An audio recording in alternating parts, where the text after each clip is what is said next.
Chapter 1. Outside. "No room. Full up." He banged the door in my face. That was the final blow. To have tramped about all day looking for work. To have begged, even for a job which would give me money enough to buy a little food. And to have tramped, and to have begged in vain. That was bad. But sick at heart, depressed in mind and in body, exhausted by hunger and fatigue, to have been compelled to pocket any little pride I might have left and solicit, as the penniless, homeless tramp which indeed I was, a night's lodging in the casual ward, and to solicit it in vain, that was worse, much worse, about as bad could be. I stared stupidly at the door which had just been banged in my face. I could scarcely believe that the thing was possible. I'd hardly expected to figure as a tramp, but supposing it conceivable that I could become a tramp, that I should be refused admission to that abode of all ignominy, the tramp's ward, was to have attained a depth of misery of which never even in nightmares had I dreamed. As I stood wondering what I should do, a man slouched towards me out of the shadow of the wall. "Won't he let you in? He says it's full." "Says it's full, does he? That's the lay at Fulham. They always says it's full. They wants to keep the number down." I looked at the man askance. His head hung forward, his hands were in his trouser pockets, his clothes were rags. His tone was husky. "Do you mean that they say it's full when it isn't? That they won't let me in although there's room?" "That's it. Blokes are kidding you." "But if there's room, aren't they bound to let me in?" "Course they are. And blimey, if I was you, I'd make 'em. Blimey, I would." He broke into a volley of execrations. "But what am I to do?" "Why, give 'em another rouser. Let 'em know as you won't be kidded." I hesitated. Then, acting on his suggestion for the second time, I rang the bell. The door was flung wide open, and the grizzled pauper, who had previously responded to my summons, stood in the open doorway. Had he been the chairman of the Board of Guardians himself, he could not have addressed me with greater scorn. "What, here again? Was your little game? Think I've nothing better to do than wait upon the likes of you? I want to be admitted." "Then you won't be admitted. I want to see someone in authority. Ain't you seeing someone in authority? I want to see someone besides you. I want to see the master." "Then you won't see the master." He moved the door swiftly too. But prepared for such a manoeuvre, I thrust my foot sufficiently inside to prevent his shutting it. I continued to address him. "Are you sure that the ward is full?" "Full 2 hours ago." "But what am I to do?" "I don't know what you're to do." "Which is the nearest workhouse?" "Kensington." Suddenly, opening the door as he answered me, putting out his arm, he thrust me backwards. Before I could recover, the door was closed. The man in rags had continued a grim spectator of the scene. Now he spoke. "Nice bloke, ain't he?" "He's only one of the paupers. Has he any right to act as one of the officials?" "I tell you, some of them paupers is worse than the officers. A long sight worse. They thinks they owns the houses, blimey they do. Oh, it's a fine world, this is." He paused. I hesitated. For some time there had been a suspicion of rain in the air.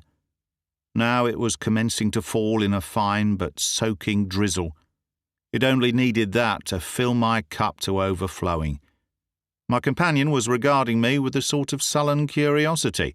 "Ain't you got no money?" "Not a farthing." "Done much of this sort of thing?" "It's the first time I've been to a casual ward, and it doesn't seem as if I'm going to get in now." "I thought you looked as if you was a bit fresh. What are you going to do?" "How far is it to Kensington?" "Workus, about 3 mile. But if I was you, I'd try St. George's." "Where's that?" "In the Fulham Road. Kensington's only a small place. They do you well there, and it's always full as soon as the door's opened. You would have more chance at St. George's." He was silent. I turned his words over in my mind, feeling as little disposed to try the one place as the other. Presently he began again. "I've travelled from Reading this day. I have tramped every foot, and all the way as I come along. I'll have a shakedown at Hammersmith, I says, and now I'm as fur off from it as ever. This is a fine country, this is. I wish every soul in it was swept into the sea. Blimey, I do. But it ain't going to go no further. I'll have a bed in Hammersmith, or I'll know the reason why. How are you going to manage it? Have you got any money? Got any money? My crikey. I look as though I had. I sound as though I had too. I ain't had no Brad, except now, and then a Brown, this last 6 months. How are you going to get a bed then? How am I going to? Why, like this way. He picked up 2 stones, one in either hand. The one in his left he flung at the glass which was over the door of the casual ward. It crashed through it and through the lamp beyond. That's how I'm going to get a bed. The door was hastily opened. The grizzled pauper reappeared. He shouted as he peered at us in the darkness. Who done that? I done it, governor. And if you like, you can see me do the other. It might do your eyesight good. Before the grizzled pauper could interfere, he had hurled the stone in his right hand through another pane. I felt that it was time for me to go. He was earning a night's rest at a price which, even in my extremity, I was not disposed to pay. When I left, 2 or 3 other persons had appeared upon the scene, and the man in rags was addressing them with a frankness which, in that direction, left little to be desired. I slunk away unnoticed. But I had not gone far before I had almost decided that I might as well have thrown in my fortune with the bolder wretch, and smashed a window too. Indeed, more than once my feet faltered, as I all but returned to do the feat which I had left undone. A more miserable night for an out-of-door excursion I could hardly have chosen. The rain was like a mist, and was not only drenching me to the skin, but was rendering it difficult to see more than a little distance in any direction. The neighbourhood was badly lighted. It was one in which I was a stranger. I had come to Hammersmith as a last resource. It had seemed to me that I had tried to find some occupation which would enable me to keep body and soul together in every other part of London, and that now only Hammersmith was left. And at Hammersmith even the workhouse would have none of me. Retreating from the inhospitable portal of the casual ward, I had taken the first turning to the left, and at the moment had been glad to take it. In the darkness and the rain, the locality which I was entering appeared unfinished. I seemed to be leaving civilization behind me. The path was unpaved, the road rough and uneven, as if it had never been properly made. Houses were few and far between. Those which I did encounter seemed, in the imperfect light, amid the general desolation, to be cottages which were crumbling to decay. Exactly where I was I could not tell. I had a faint notion that, if I only kept on long enough, I should strike some part of Walham Green. How long I should have to keep on I could only guess. Not a creature seemed to be about of whom I could make inquiries. It was as if I was in a land of desolation.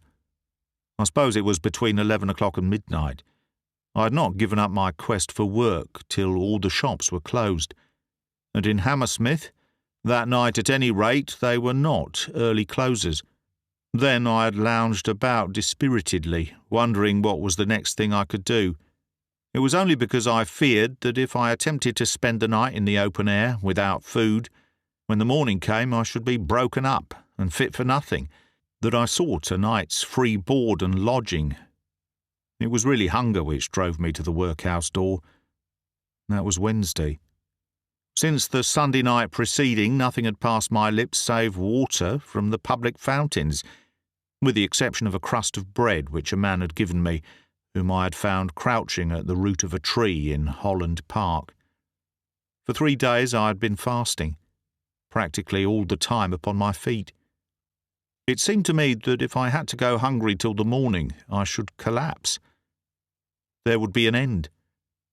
Yet in that strange and inhospitable place, where was I to get food at that time of night? And how? I do not know how far I went. Every yard I covered, my feet dragged more. I was dead beat, inside and out.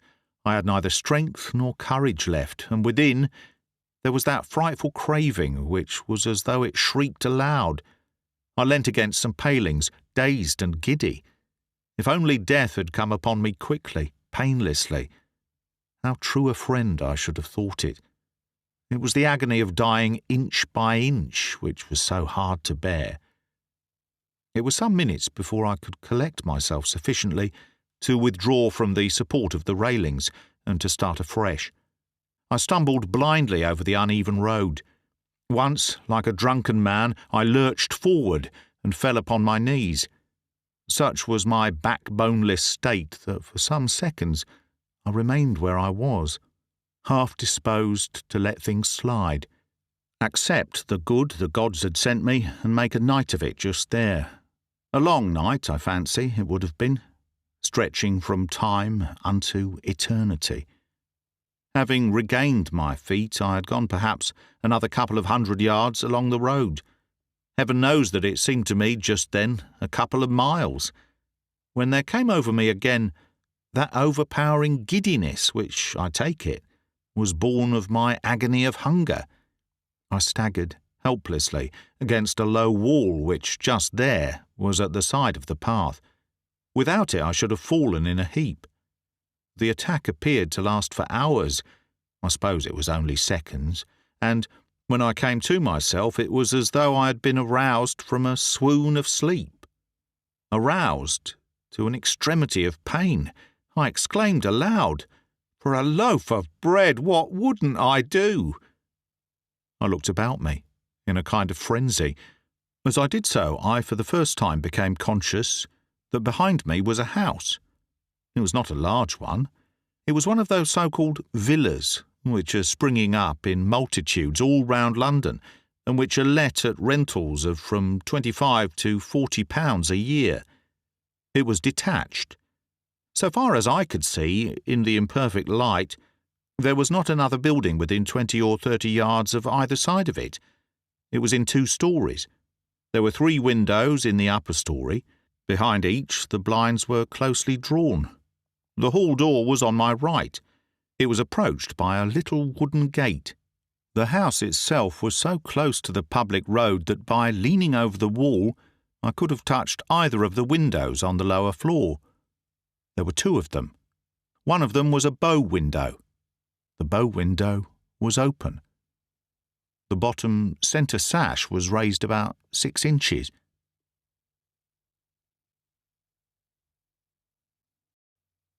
Chapter 2. Inside. I realised, and, so to speak, mentally photographed all the little details of the house in front of which I was standing, with what almost amounted to a gleam of preternatural perception. An instant before, the world swam before my eyes. I saw nothing. Now I saw everything, with a clearness which, as it were, was shocking. Above all, I saw the open window. I stared at it, conscious, as I did so, of a curious catching of the breath. It was so near to me, so very near. I had but to stretch out my hand to thrust it through the aperture. Once inside, my hand would at least be dry. How it rained out there! My scanty clothing was soaked. I was wet to the skin. I was shivering. And each second it seemed to rain still faster. My teeth were chattering. The damp was liquefying the very marrow in my bones. And inside that open window it must be, so warm, so dry. There was not a soul in sight, not a human being anywhere near. I listened. There was not a sound. I alone was at the mercy of the sodden night. Of all God's creatures, the only one unsheltered from the fountains of heaven which he had opened. There was not one to see what I might do, not one to care. I need fear no spy. Perhaps the house was empty.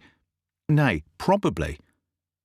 It was my plain duty to knock at the door, rouse the inmates, and call attention to their oversight, the open window.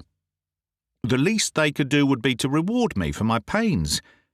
But Suppose the place was empty. What would be the use of knocking? It would be to make a useless clatter, possibly to disturb the neighbourhood, for nothing, and even if the people were at home, I might go unrewarded. I had learned in a hard school the world's ingratitude. To have caused the window to be closed, the inviting window, the tempting window, the convenient window, and then to be no better for it after all, but still to be penniless, hopeless, hungry, out in the cold and the rain. Better anything than that. In such a situation, too late, I should say to myself that mine had been the conduct of a fool, and I should say it justly too, to be sure. Leaning over the low wall, I found that I could very easily put my hand inside the room. How warm it was in there! I could feel the difference of temperature in my fingertips. Very quietly, I stepped right over the wall. There was just room to stand in comfort between the window and the wall. The ground felt to the foot as if it were cemented. Stooping down, I peered through the opening.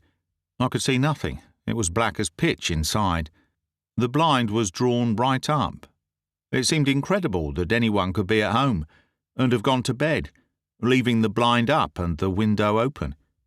I placed my ear to the crevice. How still it was! Beyond doubt the place was empty. I decided to push the window up another inch or two so as to enable me to reconnoitre. If anyone caught me in the act, then there would be an opportunity to describe the circumstances and to explain how I was just on the point of giving the alarm. Only I must go carefully. In such damp weather it was probable that the sash would creak. Not a bit of it. It moved as readily and as noiselessly as if it had been oiled. This silence of the sash so emboldened me that I raised it more than I intended. In fact, as far as it would go. Not by a sound did it betray me. Bending over the sill, I put my head and half my body into the room, but I was no forwarder. I could see nothing. Not a thing. For all I could tell, the room might be unfurnished. Indeed, the likelihood of such an explanation began to occur to me. I might have chanced upon an empty house. In the darkness there was nothing to suggest the contrary. What was I to do? Well, if the house was empty, in such a plight as mine, I might be said to have a moral, if not a legal, right to its bare shelter. Who with a heart in his bosom would deny it me? Hardly the most punctilious landlord. Raising myself by means of the sill, I slipped my legs into the room. The moment I did so, I became conscious that, at any rate, the room was not entirely unfurnished. The floor was carpeted. I have had my feet on some good carpets in my time. I know what carpets are, but never did I stand upon a softer one than that. It reminded me, somehow, even then, of the turf in Richmond Park. It caressed my instep and sprang beneath my tread. To my poor, travel-worn feet, it was luxury after the puddly, uneven road. Should I, now I had ascertained that the room was at least partially furnished, be to retreat? Or should I push my researches further? It would have been rapture to have thrown off my clothes and to have sunk down on the carpet then and there to sleep. But I was so hungry, so famine-goaded. What would I not have given to have lighted on something good to eat? I moved a step or two forward, gingerly, reaching out with my hands, lest I struck, unawares, against some unseen thing. When I had taken 3 or 4 such steps, without encountering an obstacle, or indeed anything at all, I began, all at once, to wish I had not seen the house, that I had passed it by, that I had not come through the window, that I were safely out of it again. I became, on a sudden, aware that something was with me in the room. There was nothing, ostensibly, to lead me to such a conviction. It may be that my faculties were unnaturally keen, but all at once I knew that there was something there. What was more, I had a horrible persuasion that, though unseeing, I was seen, that my every movement was being watched. What it was that was with me, I could not tell. I could not even guess. It was as though something in my mental organisation had been stricken by a sudden paralysis. It may seem childish to use such language, but I was overwrought, played out, physically speaking, at my last counter, and in an instant, without the slightest warning, I was conscious of a very curious sensation, the like of which I had never felt before, and the like of which I pray that I never may feel again, a sensation of panic fear. I remained rooted to the spot on which I stood, not daring to move, fearing to draw my breath. I felt that the presence with me in the room was something strange, something evil. I do not know how long I stood there, spellbound, but certainly for some considerable space of time. By degrees, as nothing moved, nothing was seen, nothing was heard, and nothing happened, I made an effort to better play the man. I knew that at the moment I played the cur, and endeavoured to ask myself of what it was I was afraid. I was shivering at my own imaginings. What could be in the room to have suffered me to open the window and to enter unopposed? Whatever it was surely to the full as great a coward as I was, or why permit unchecked my burglarious entry? Since I had been allowed to enter, the probability was that I should be at liberty to retreat, and I was sensible of a much keener desire to retreat than I had ever had to enter. I had to put the greatest amount of pressure upon myself before I could summon up sufficient courage to enable me to even turn my head upon my shoulders, and the moment I did so I turned it back again. What constrained me? To save my soul I could not have said, but I was constrained. My heart was palpitating in my bosom. I could hear it beat. I was trembling so that I could scarcely stand. I was overwhelmed by a fresh flood of terror. I stared in front of me with eyes in which, had it been light, would have been seen the frenzy of unreasoning fear. My ears were strained, so that I listened with an acuteness of tension which was painful. Something moved, slightly, with so slight a sound that it would scarcely have been audible to other ears save mine, but I heard. I was looking in the direction from which the movement came, and as I looked, I saw in front of me two specks of light. They had not been there a moment before, that I would swear. They were there now. They were eyes. I told myself they were eyes. I had heard how cats' eyes gleam in the dark, though I had never seen them, and I said to myself these were cats' eyes, that the thing in front of me was nothing but a cat, but I knew I lied. I knew that these were eyes, and I knew they were not cat's eyes, but what eyes they were I did not know, nor dared to think. They moved, towards me. The creature to which the eyes belonged was coming closer. So intense was my desire to fly that I would much rather have died than stood there still. Yet I could not control a limb. My limbs were as if they were not mine. The eyes came on, noiselessly. At first they were between 2 and 3 feet from the ground, but on a sudden there was a squelching sound, as if some yielding body had been squashed upon the floor. The eyes vanished, to reappear a moment afterwards at what I judged to be a distance of some 6 inches from the floor, and they again came on. So it seemed that the creature, whatever it was to which the eyes belonged, was, after all, but small. Why I did not obey the frantic longing which I had to flee from it, I cannot tell. I only know I could not. I take it that the stress and privations which I had lately undergone, and which I was even then still undergoing, had much to do with my conduct at that moment, and with the part I played in all that followed. Ordinarily, I believe that I have as high a spirit as the average man and as solid a resolution, but when one has been dragged through the valley of humiliation and plunged again and again into the waters of bitterness and privation, a man can be constrained to a course of action of which, in his happier moments, he would have deemed himself incapable. I know this of my own knowledge. Slowly the eyes came on, with a strange slowness, and as they came they moved from side to side as if their owner walked unevenly. Nothing could have exceeded the horror with which I awaited their approach, except my incapacity to escape them. Not for an instant did my glance pass from them. I could not have shut my eyes for all the gold the world contains, so that as they came closer I had to look right down to what seemed to be almost the level of my feet. And at last they reached my feet. They never paused. On a sudden I felt something on my boot, and, with a sense of shrinking horror, nausea, rendering me momentarily more helpless, I realized that the creature was beginning to ascend my legs, to climb my body. Even then, what it was I could not tell.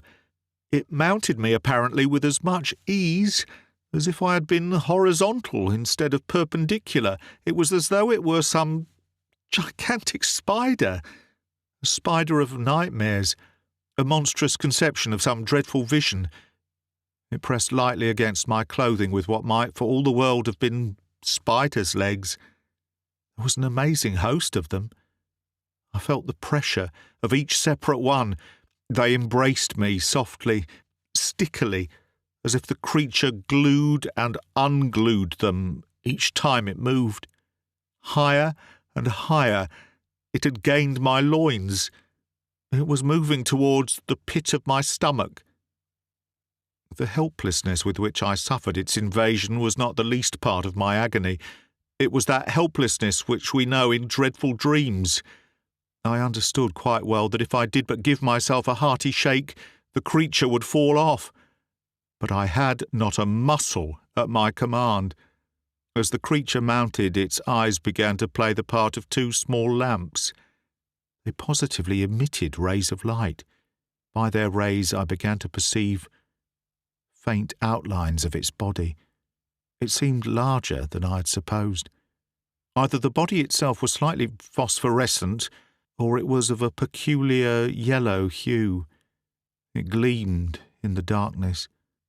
What it was, there was still nothing to positively show, but the impression grew upon me that it was some member of the spider family, some monstrous member, of the like of which I had never heard or read. It was heavy, so heavy indeed that I wondered how, with so slight a pressure, it managed to retain its hold. That it did so by the aid of some adhesive substance at the end of its legs, I was sure. I could feel it stick. Its weight increased as it ascended, and it smelt. I had been for some time aware that it emitted an unpleasant, fetid odour. As it neared my face, it became so intense as to be unbearable. It was at my chest. I became more and more conscious of an uncomfortable, wobbling motion, as if each time it breathed, its body heaved. Its forelegs touched the bare skin about the base of my neck. They stuck to it. Shall I ever forget the feeling? I have it often in my dreams. While it hung on with those in front, it seemed to draw its other legs up after it. It crawled up my neck with hideous slowness, a quarter of an inch at a time, its weight compelling me to brace the muscles of my back. It reached my chin, it touched my lips, and I stood still and bore it all, while it enveloped my face with its huge, slimy, evil-smelling body and embraced me with its myriad legs. The horror of it made me mad. I shook myself like one stricken by the shaking ague. I shook the creature off. It squashed upon the floor. Shrieking like some lost spirit, turning, I dashed towards the window. As I went, my foot catching in some obstacle, I fell headlong to the floor. Picking myself up as quickly as I could, I resumed my flight, rain or no rain. Oh, to get out of that room!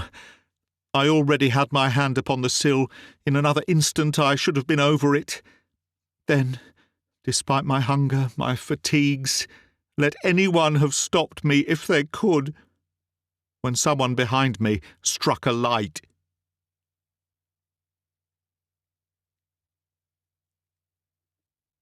Chapter 3. The Man in the Bed. The illumination which instantly followed was unexpected. It startled me, causing a moment's check, from which I was just recovering when a voice said, "Keep still."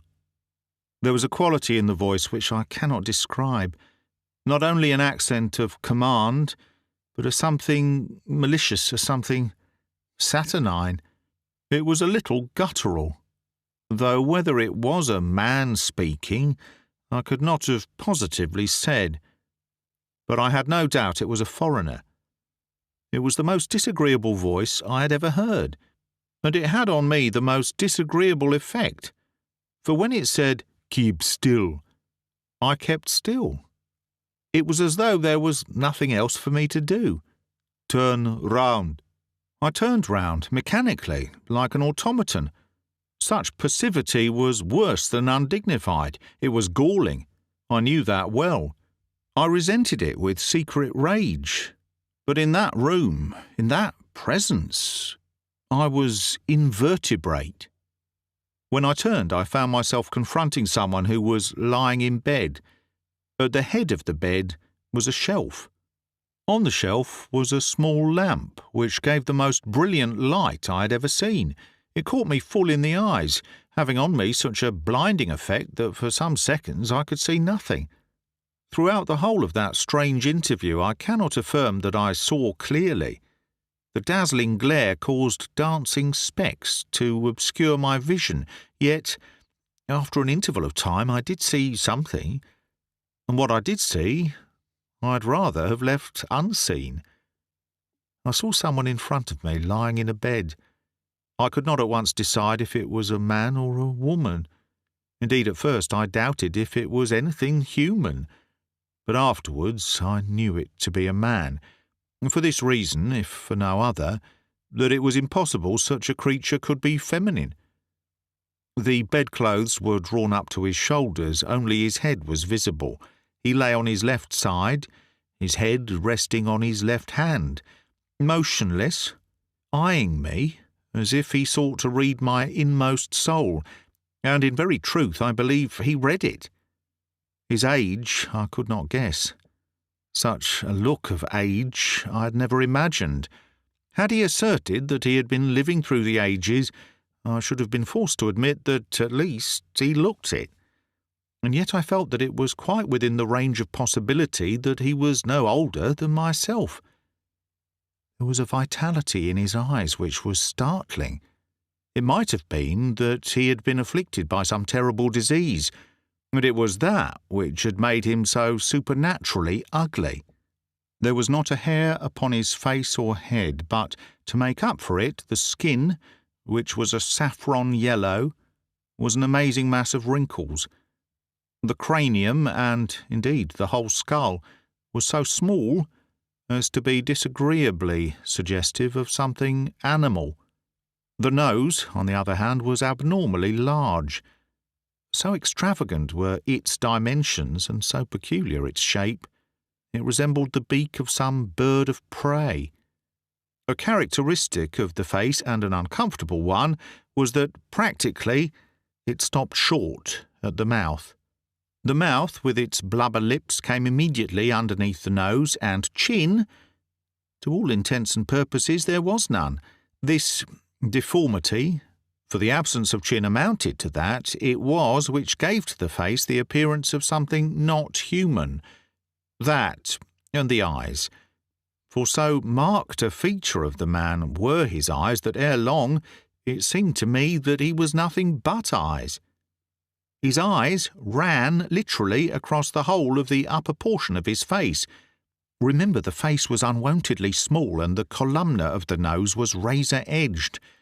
They were long, and they looked out of narrow windows, and they seemed to be lighted by some internal radiance, for they shone out like lamps in a lighthouse tower. Escape them I could not, while, as I endeavoured to meet them, it was as if I shrivelled into nothingness. Never before had I realised what was meant by the power of the eye. They held me enchained, helpless, spellbound. I felt that they could do with me as they would, and they did. Their gaze was unfaltering, having the bird-like trick of never blinking. This man could have glared at me for hours, and never moved an eyelid. It was he who broke the silence. I was speechless. "Shut the window." I did as he bade me. "Pull down the blind." I obeyed. "Turn round again." I was still obedient. "What is your name?" Then I spoke to answer him. There was this odd thing about the words I uttered, that they came from me not in response to my willpower, but in response to his. It was not I who willed that I should speak, it was he. What he willed that I should say, I said. Just that, and nothing more. For the time I was no longer a man. My manhood was merged in his. I was, in the extremest sense, an example of passive obedience. "Robert Holt." "What are you?" "A clerk." "You look as if you were a clerk." There was a flame of scorn in his voice which scorched me even then. "What sort of a clerk are you?" "I am out of a situation." "You look as if you were out of a situation." Again the scorn. "Are you the sort of clerk who is always out of a situation?" "You are a thief." "I am not a thief." "Do clerks come through the window?" I was still, he putting no constraint on me to speak. "Why did you come through the window?" "Because it was open." "So, do you always come through a window which is open?" "No." "Then why through this?" "Because I was wet, and cold, and hungry, and tired." The words came from me as if he had dragged them one by one, which in fact he did. "Have you no home?" "No." "Money?" "No." "Friends?" "No." "Then what sort of a clerk are you?" I did not answer him. I did not know what it was he wished me to say. I was the victim of bad luck, nothing else, I swear it. Misfortune had followed hard upon misfortune. The firm, by whom I had been employed for years, suspended payment. I obtained a situation with one of their creditors, at a lower salary. They reduced their staff, which entailed my going. After an interval, I obtained a temporary engagement. The occasion which required my services passed, and I with it. After another and a longer interval, I again found temporary employment, the pay for which was but a pittance. When that was over, I could find nothing. That was 9 months ago, and since then I had not earned a penny. It is so easy to grow shabby when you are on the everlasting tramp, and living on your stock of clothes. I had trudged all over London in search of work. Work of any kind would have been welcome, so long as it would have enabled me to keep body and soul together. And I had trudged in vain. Now I had been refused admittance as a casual. How easy is the descent! But I did not tell the man lying on the bed all this. He did not wish to hear. Had he wished, he would have made me tell him. It may be that he read my story, unspoken though it was. It is conceivable. His eyes had powers of penetration which were peculiarly their own, that I know. "Undress." When he spoke again, that was what he said, in those guttural tones of his. in which there was a reminiscence of some foreign land. I obeyed, letting my sodden, shabby clothes fall anyhow upon the floor. A look came on his face as I stood naked in front of him, which, if it was meant for a smile, was a satire's smile, and which filled me with a sensation of shuddering repulsion. "What a white skin you have! How white! What would I not give for a skin as white as that? Ah, yes." He paused, devouring me with his glances, then continued, "Go to the cupboard. You will find a cloak. Put it on." I went to a cupboard which was in a corner of the room, his eyes following me as I moved. It was full of clothing, garments which might have formed the stock in trade of a costumier whose speciality was providing costumes for masquerades. A long dark cloak hung on a peg. My hand moved towards it, apparently of its own volition. I put it on, its ample folds falling to my feet. "In the other cupboard you will find meat and bread and wine. Eat and drink." On the opposite side of the room, near the head of his bed, there was a second cupboard. In this, upon a shelf, I found what looked like pressed beef, several round cakes of what tasted like rye bread, and some thin, sour wine in a straw-covered flask. But I was in no mood to criticise. I crammed myself, I believe, like some famished wolf, he watching me in silence all the time. When I had done, which was when I had eaten and drunk as much as I could hold, there returned to his face that satire's grin. "I would that I could eat and drink like that. Ah, yes. Put back what is left." I put it back, which seemed an unnecessary exertion. There was so little to put. "Look me in the face." I looked him in the face, and immediately became conscious as I did so that something was going from me, the capacity, as it were, to be myself. His eyes grew larger and larger, till they seemed to fill all space, till I became lost in their immensity. He moved his hand, doing something to me, I know not what, as it passed through the air, cutting the solid ground from underneath my feet, so that I fell headlong to the ground. Where I fell, there I lay, like a log, and the light went out.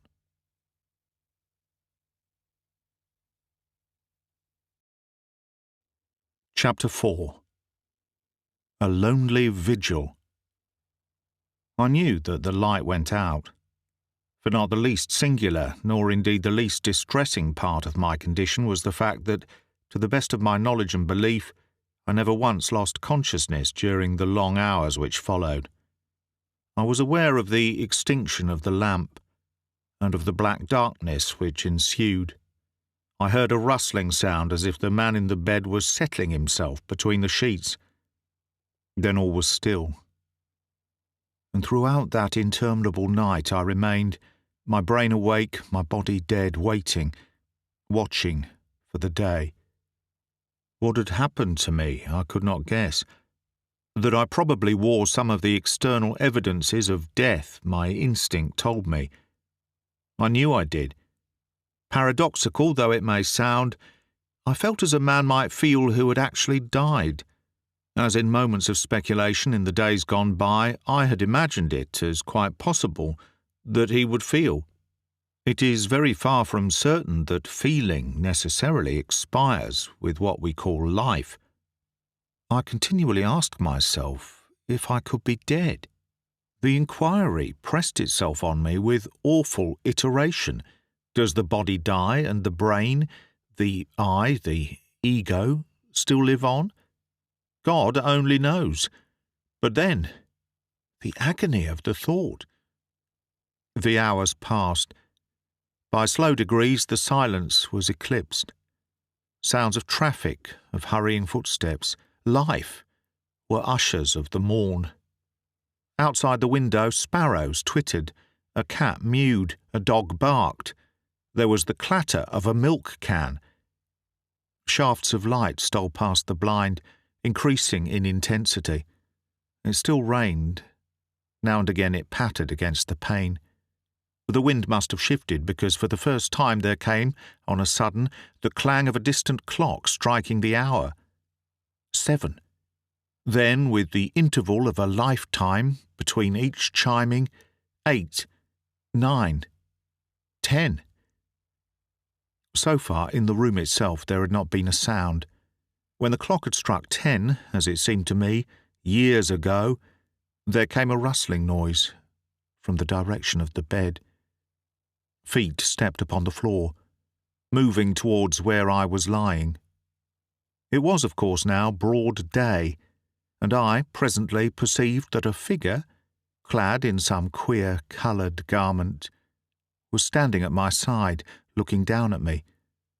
It stooped, then knelt. My only covering was unceremoniously thrown from off me, so that I lay there in my nakedness. Fingers prodded me then and there, as if I had been some beast ready for the butcher's stall. A face looked into mine, and in front of me were those dreadful eyes. Then, whether I was dead or living, I said to myself that this could be nothing human. Nothing fashioned in God's image could wear such a shape as that. Fingers were pressed into my cheeks, they were thrust into my mouth, they touched my staring eyes, shut my eyelids, then opened them again, and, horror of horrors, the blubber lips were pressed to mine. The soul of something evil entered into me, in the guise of a kiss. Then this travesty of manhood reascended to his feet and said, whether speaking to me or to himself I could not tell, "Dead, dead, as good as dead. And better, we'll have him buried." He moved away from me. I heard a door open and shut, and knew that he was gone. And he continued gone throughout the day. I had no actual knowledge of his issuing out into the street, but he must have done so because the house appeared deserted. What had become of the dreadful creature of the night before I could not guess. My first fear was that he had left it behind him in the room with me. It might be as a sort of watchdog. But as the minutes and the hours passed and there was still no sign or sound of anything living, I concluded that if the thing was there it was possibly as helpless as myself, and that during its owner's absence, at any rate, I had nothing to fear from its too pressing attentions. That, with the exception of myself, the house held nothing human. I had strong presumptive proof more than once in the course of the day.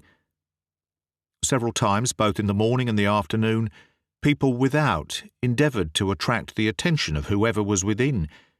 Vehicles, probably tradesmen's carts, drew up in front, their stopping being followed by more or less assiduous assaults upon the knocker and the bell, but in every case their appeals remained unheeded.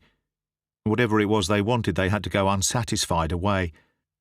Lying there, torpid, with nothing to do but listen, I was, possibly, struck by very little, but it did occur to me that one among the callers was more persistent than the rest. The distant clock had just struck noon when I heard the gate open and someone approached the front door.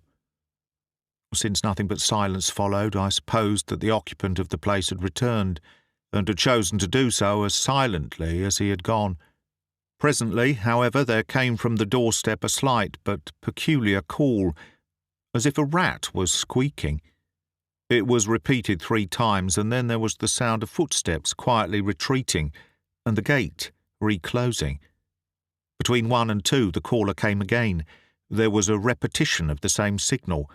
That it was a signal I did not doubt, followed by the same retreat. About 3 the mysterious visitant returned.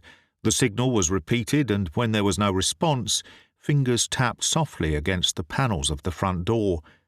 When there was still no answer, footsteps stole softly round the side of the house, and there came the signal from the rear, and then again, tapping of fingers against what was apparently the back door. No notice being taken of these various proceedings, the footsteps returned the way they went, and as before, the gate was closed. Shortly after darkness had fallen, this assiduous caller returned to make a fourth and more resolute attempt to call attention to his presence. From the peculiar character of his manoeuvres, it seemed that he suspected that whoever was within had particular reasons for ignoring him without. He went through the familiar pantomime of the 3 squeaky calls both at the front door and the back, followed by the tapping of the fingers on the panels. This time, however, he also tried the window panes. I could hear quite distinctly the clear yet distinct noise of what seemed like knuckles rapping against the windows behind. Disappointed there, he renewed his efforts at the front. The curiously quiet footsteps came round the house, to pause before the window of the room in which I lay.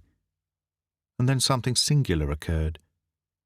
While I waited for the tapping, there came, instead, the sound of someone or something scrambling onto the window-sill, as if some creature, unable to reach the window from the ground, was endeavouring to gain the vantage of the sill. Some ungainly creature unskilled in surmounting such an obstacle as a perpendicular brick wall. There was the noise of what seemed to be the scratching of claws, as if it experienced considerable difficulty in obtaining a hold on the unyielding surface. What kind of creature it was I could not think. I was astonished to find that it was a creature at all. I had taken it for granted that the persevering visitor was either a woman or a man. If, however, as now seemed likely, it was some sort of animal, the fact explained the squeaking sounds, though what except a rat did squeak like that was more than I could say, and the absence of any knocking or ringing. Whatever it was, it had gained the summit of its desires, the window-sill. It panted as if its efforts at climbing had made it short of breath. Then began the tapping. In the light of my new discovery, I perceived clearly enough that the tapping was hardly that which was likely to be the product of human fingers. It was sharp and definite, rather resembling the striking of the point of a nail against the glass. It was not loud, but in time, it continued with much persistency, it became plainly vicious. It was accompanied by what I can only describe as the most extraordinary noises. There were squeaks, growing angrier and shriller as the minutes passed, what seemed like gaspings for breath, and a peculiar buzzing sound like, yet unlike, the purring of a cat. The creature's resentment at its want of success in attracting attention was unmistakable. The tapping became like the clattering of hailstones. It kept up a continuous noise with its cries and pantings. There was the sound as of some large body being rubbed against the glass, as if it were extending itself against the window, and endeavouring, by force of pressure, to gain an entrance through the pane. So violent did its contortions become that I momentarily anticipated the yielding of the glass, and the excited assailant coming crashing through. Considerably to my relief, the window proved more impregnable than seemed at one time likely. The stolid resistance proved, in the end, to be too much either for its endurance or its patience. Just as I was looking for some fresh manifestation of fury, it seemed rather to tumble than to spring off the sill. Then came once more the same sound of quietly retreating footsteps, and what, under the circumstances, seemed odder still, the same closing of the gate. During the 2 or 3 hours which immediately ensued, nothing happened at all out of the way, and then took place the most surprising incident of all. The clock had struck 10 some time before, since before the striking of the hour nothing and no one had passed along what was evidently the little frequented road in front of that uncanny house. On a sudden 2 sounds broke the stillness without, of someone running and of cries. Judging from his hurrying steps, someone seemed to be flying for his life, to the accompaniment of curious cries. It was only when the runner reached the front of the house that, in the cries, I recognised the squeaks of the persistent caller. I imagined that he had returned, as before, alone, to renew his attacks upon the window, until it was made plain, as it quickly was, that with him was some sort of a companion. Immediately there arose from without the noise of battle. Two creatures, whose cries were, to me, of so unusual a character that I found it impossible to even guess at their identity, seemed to be waging war to the knife upon the doorstep.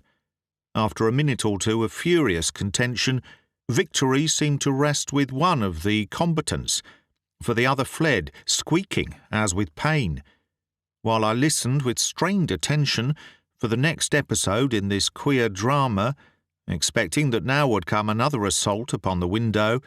To my unbounded surprise, I heard a key thrust in the keyhole, the lock turned, and the front door thrown open with a furious bang. It was closed as loudly as it was opened. Then the door of the room in which I was dashed open, with the same display of excitement and of clamour. Footsteps came hurrying in. The door was slammed to with a force which shook the house to its foundations. There was a rustling, as of bedclothes, the brilliant illumination of the night before, and a voice, which I had only too good reason to remember, said, "Stand up." I stood up automatically at the word of command, facing towards the bed. There, beneath the sheets, with his head resting on his hand, in the attitude in which I had seen him last, was the being I had made acquaintance with, under circumstances which I was never likely to forget. The same, yet not the same.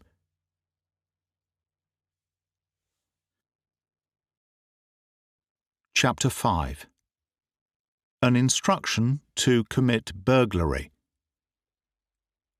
That the man in the bed was the one whom, to my cost, I had suffered myself to stumble on the night before, there could of course not be the faintest doubt.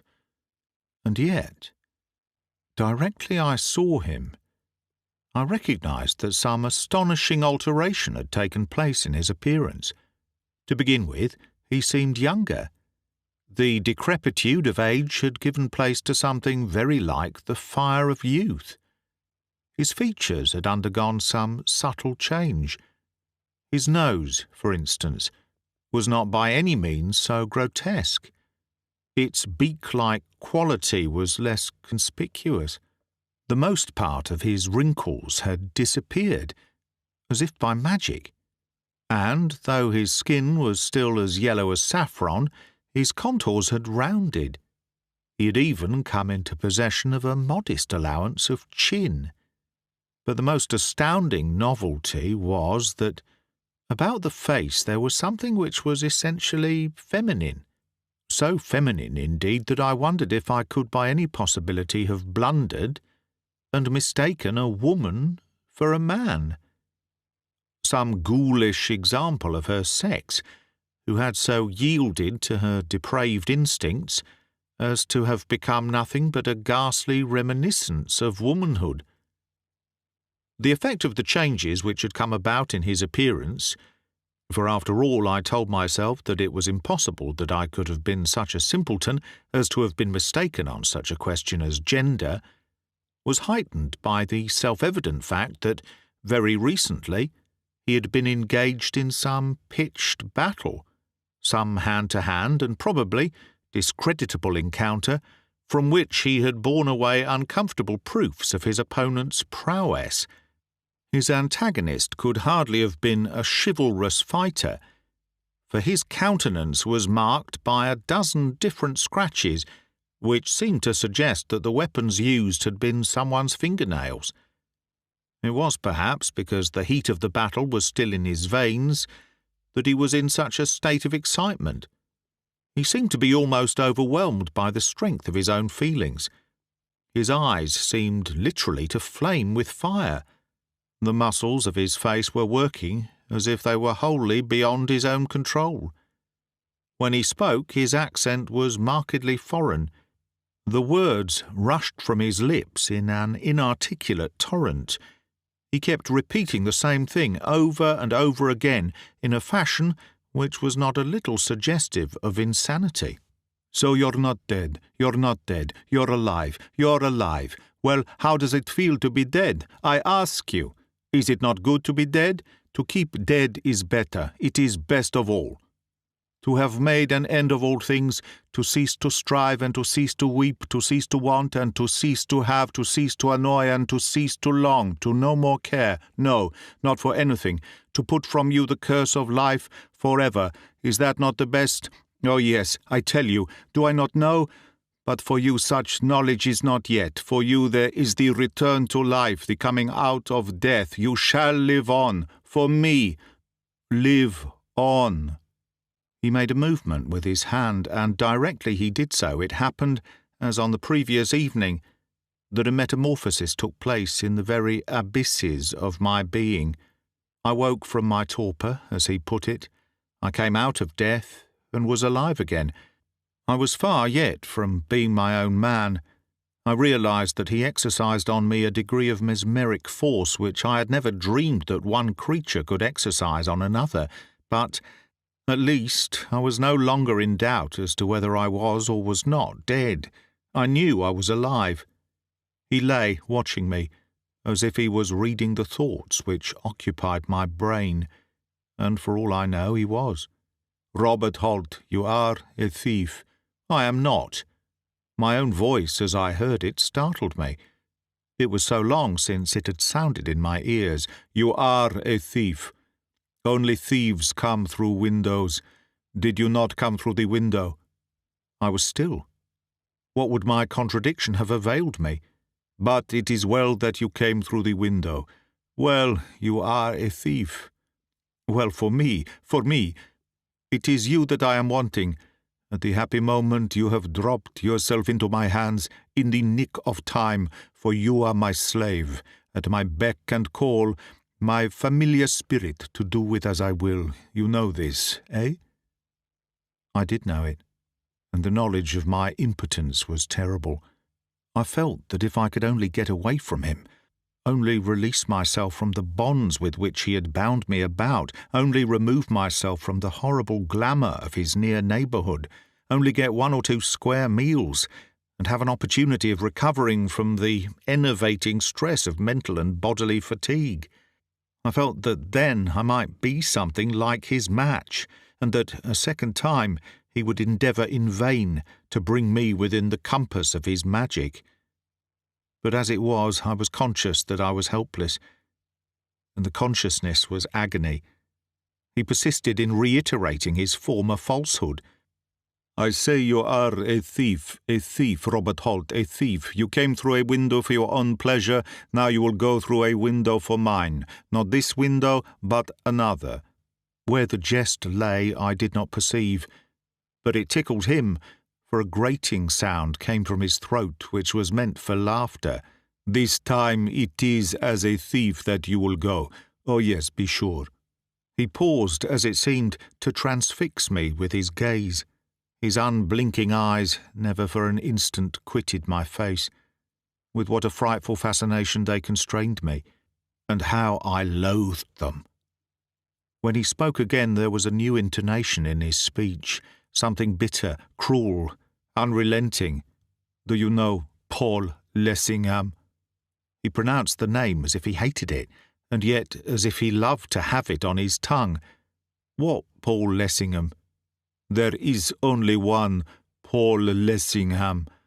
The Paul Lessingham, the great Paul Lessingham." He shrieked, rather than said this, with an outburst of rage so frenzied that I thought for the moment that he was going to spring on me and rend me. I shook all over. I do not doubt that, as I replied, my voice was sufficiently tremulous. "All the world knows Paul Lessingham, the politician, the statesman." As he glared at me, his eyes dilated. I still stood in expectation of a physical assault, but for the present He contented himself with words. "Tonight, you are going through his window like a thief." I had no inkling of his meaning. And apparently, judging from his next words, I looked something of the bewilderment I felt. "You do not understand. No, it is simple. What could be simpler? I say that tonight, you are going through his window like a thief. You came through my window. Why not through the window of Paul Lessingham, the politician, the statesman?" He repeated my words as if in mockery. I make it my boast, of that great multitude which regards Paul Lessingham as the greatest living force in practical politics, and which looks to him with confidence to carry through that great work of constitutional and social reform which he has set himself to do. I dare say that my tone, in speaking of him, savoured of laudation, which plainly the man in bed resented. What he meant by his wild words about my going through Paul Lessingham's window like a thief, I still had not the faintest notion. They sounded like the ravings of a madman.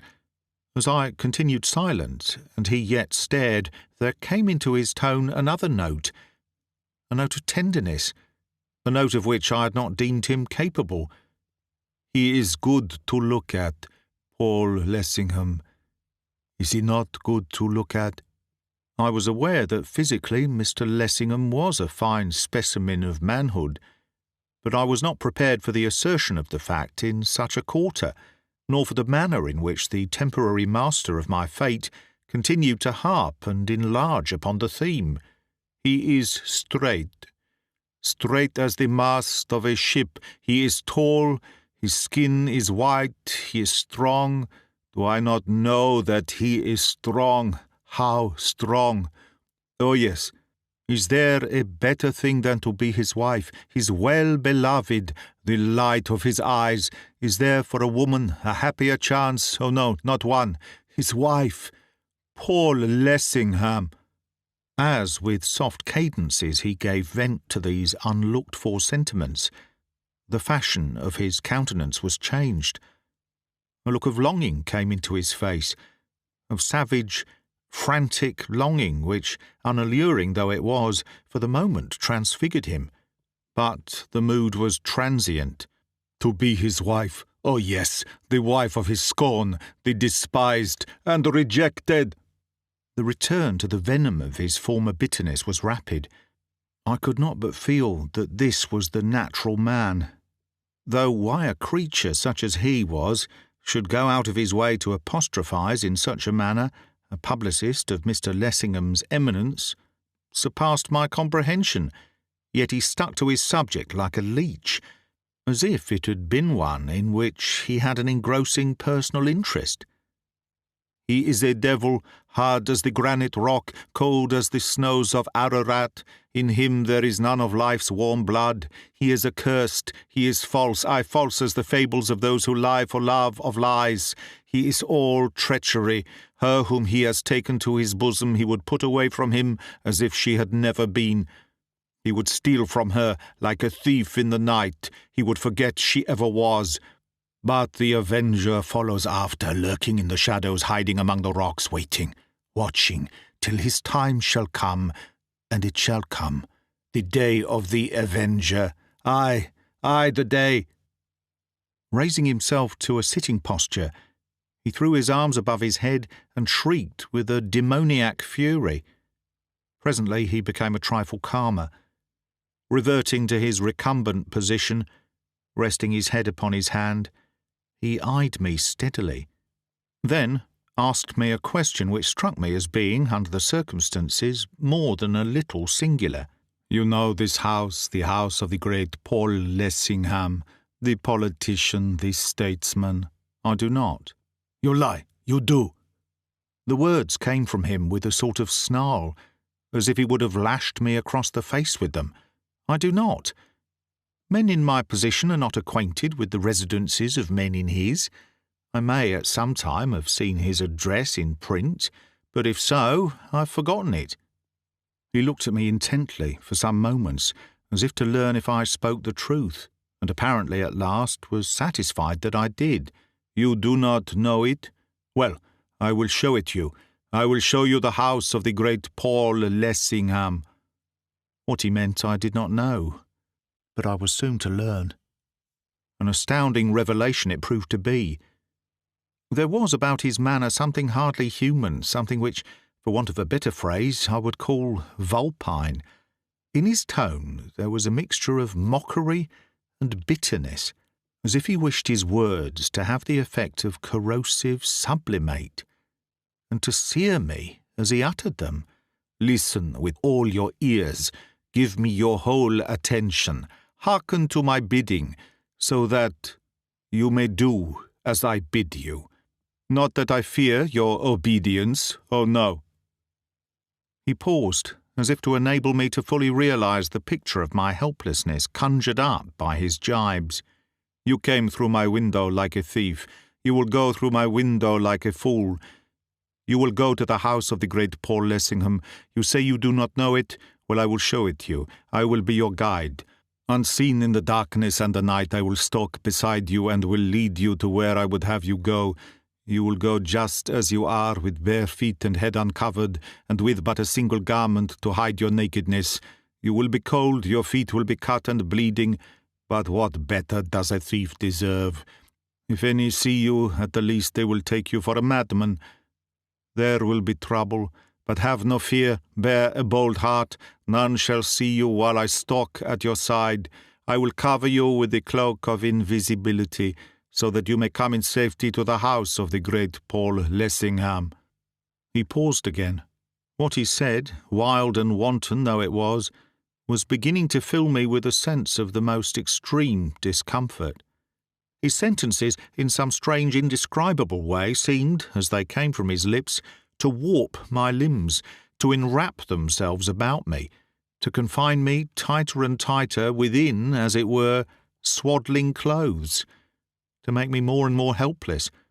I was already conscious that whatever mad freak he chose to set me on, I should have no option but to carry it through. "When you come to the house, you will stand and look and seek for a window convenient for entry. It may be that you will find one open, as you did mine. If not, you will open one. How? That is your affair, not mine. You will practice the arts of a thief to steal into his house."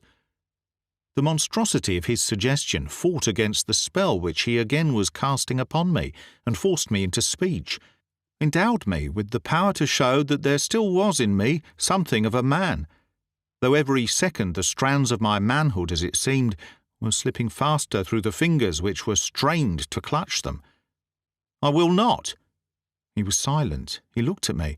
The pupils of his eyes dilated, until they seemed all pupil. "You will. Do you hear? I say you will." "I am not a thief.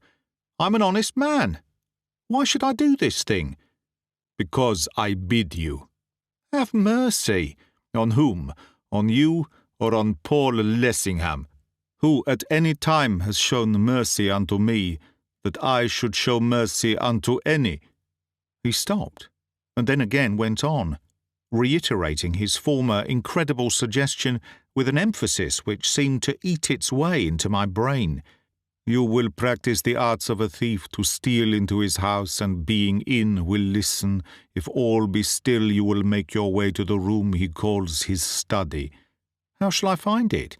I know nothing of his house." The question was wrung from me. I felt that the sweat was standing in great drops upon my brow. "I will show it you." "Shall you go with me?" "Aye, I shall go with you. All the time I shall be with you. You will not see me, but I shall be there. Be not afraid." His claim to supernatural powers, for what he said amounted to nothing less, was, on the face of it, preposterous, but then I was in no condition to even hint at its absurdity.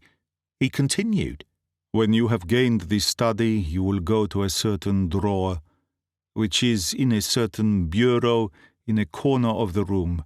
I see it now. When you are there, you shall see it too, and you will open it. Should it be locked, you still will open it." "But how shall I open it if it is locked?" "By those arts in which a thief is skilled.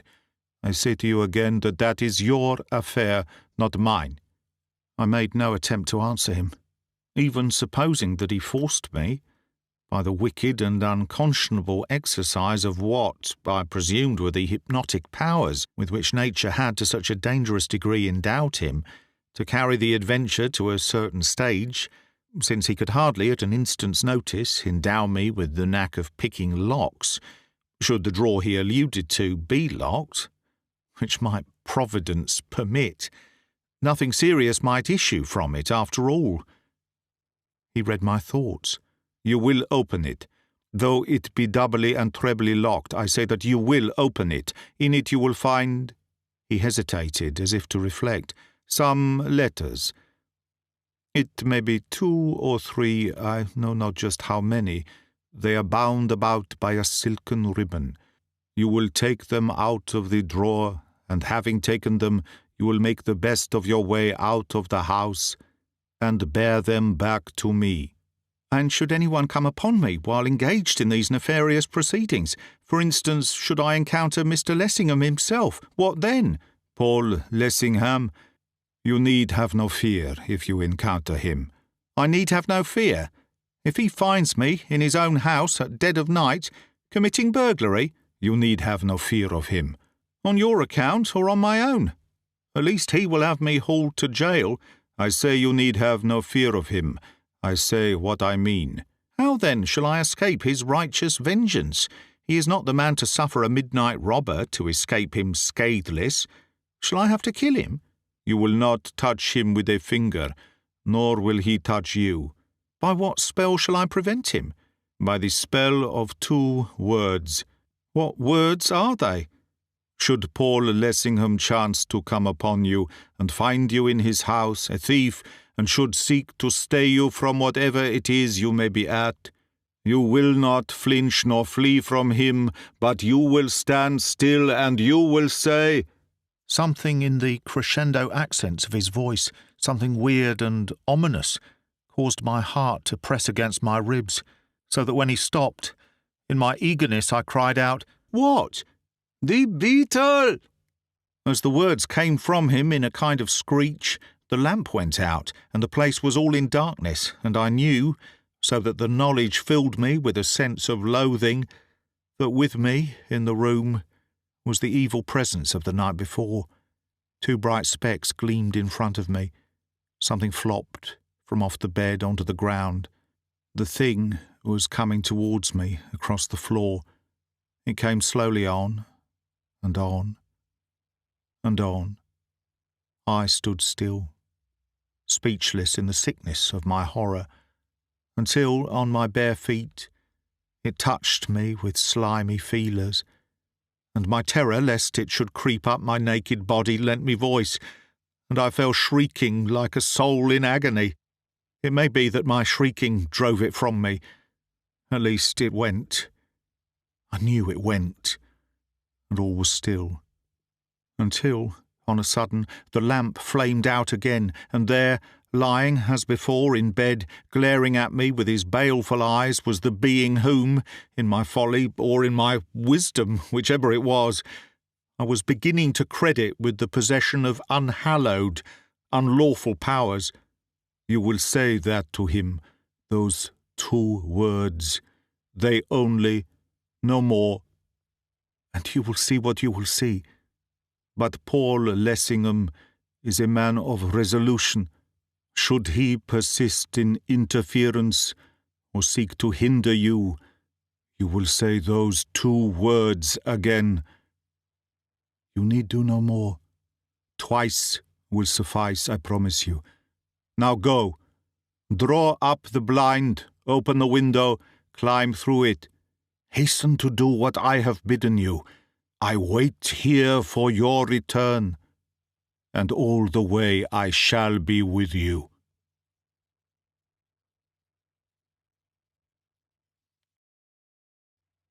Chapter 6. A Singular Felony. I went to the window. I drew up the blind, unlatching the sash. I threw it open, and clad, or rather unclad as I was, I clambered through it into the open air. I was not only incapable of resistance, I was incapable of distinctly formulating the desire to offer resistance. Some compelling influence moved me hither and thither, with completest disregard of whether I would or would not. And yet, when I found myself without, I was conscious of a sense of exultation at having escaped from the miasmic atmosphere of that room of unholy memories, and a faint hope began to dawn within my bosom that, as I increased the distance between myself and it, I might shake off something of the nightmare helplessness which numbed and tortured me. I lingered for a moment by the window, then stepped over the short dividing wall into the street. And then again I lingered. My condition was one of dual personality. While physically I was bound, mentally, to a considerable extent, I was free. But this measure of freedom on my mental side made my plight no better. For among other things I realized what a ridiculous figure I must be cutting, barefooted and bareheaded, abroad at such an hour of the night, in such a boisterous breeze, for I quickly discovered that the wind amounted to something like a gale.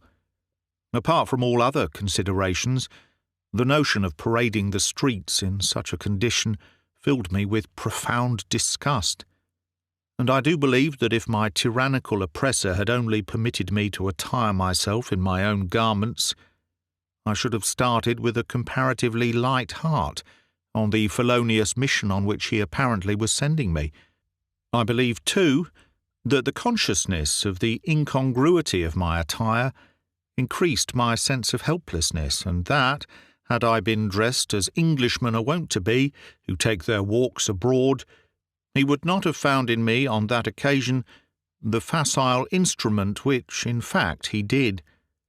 There was a moment in which the gravelled pathway first made itself known to my naked feet, and the cutting wind to my naked flesh, when I think it possible that had I gritted my teeth and strained my every nerve, I might have shaken myself free from the bonds which shackled me, and bade defiance to the ancient sinner who, for all I knew, was peeping at me through the window.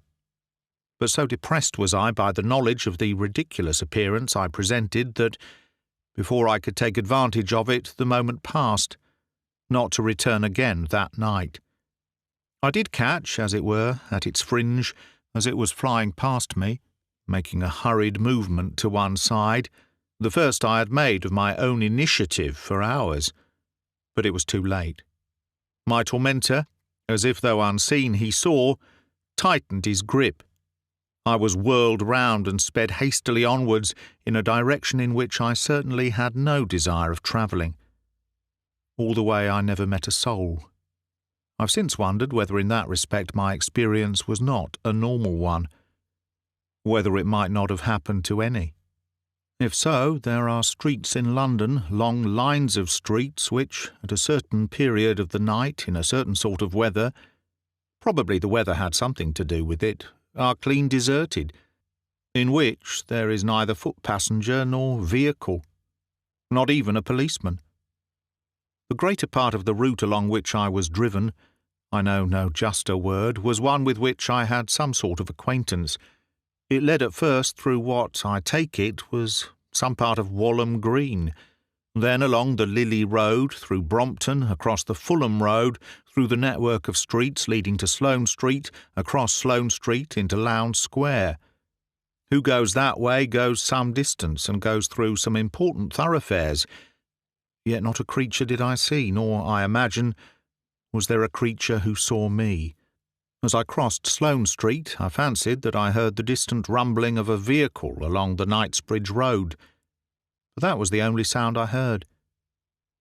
It is painful even to recollect the plight in which I was when I was stopped, for stopped I was as shortly and as sharply as the beast of burden, with a bridle in its mouth, whose driver puts a period to his career.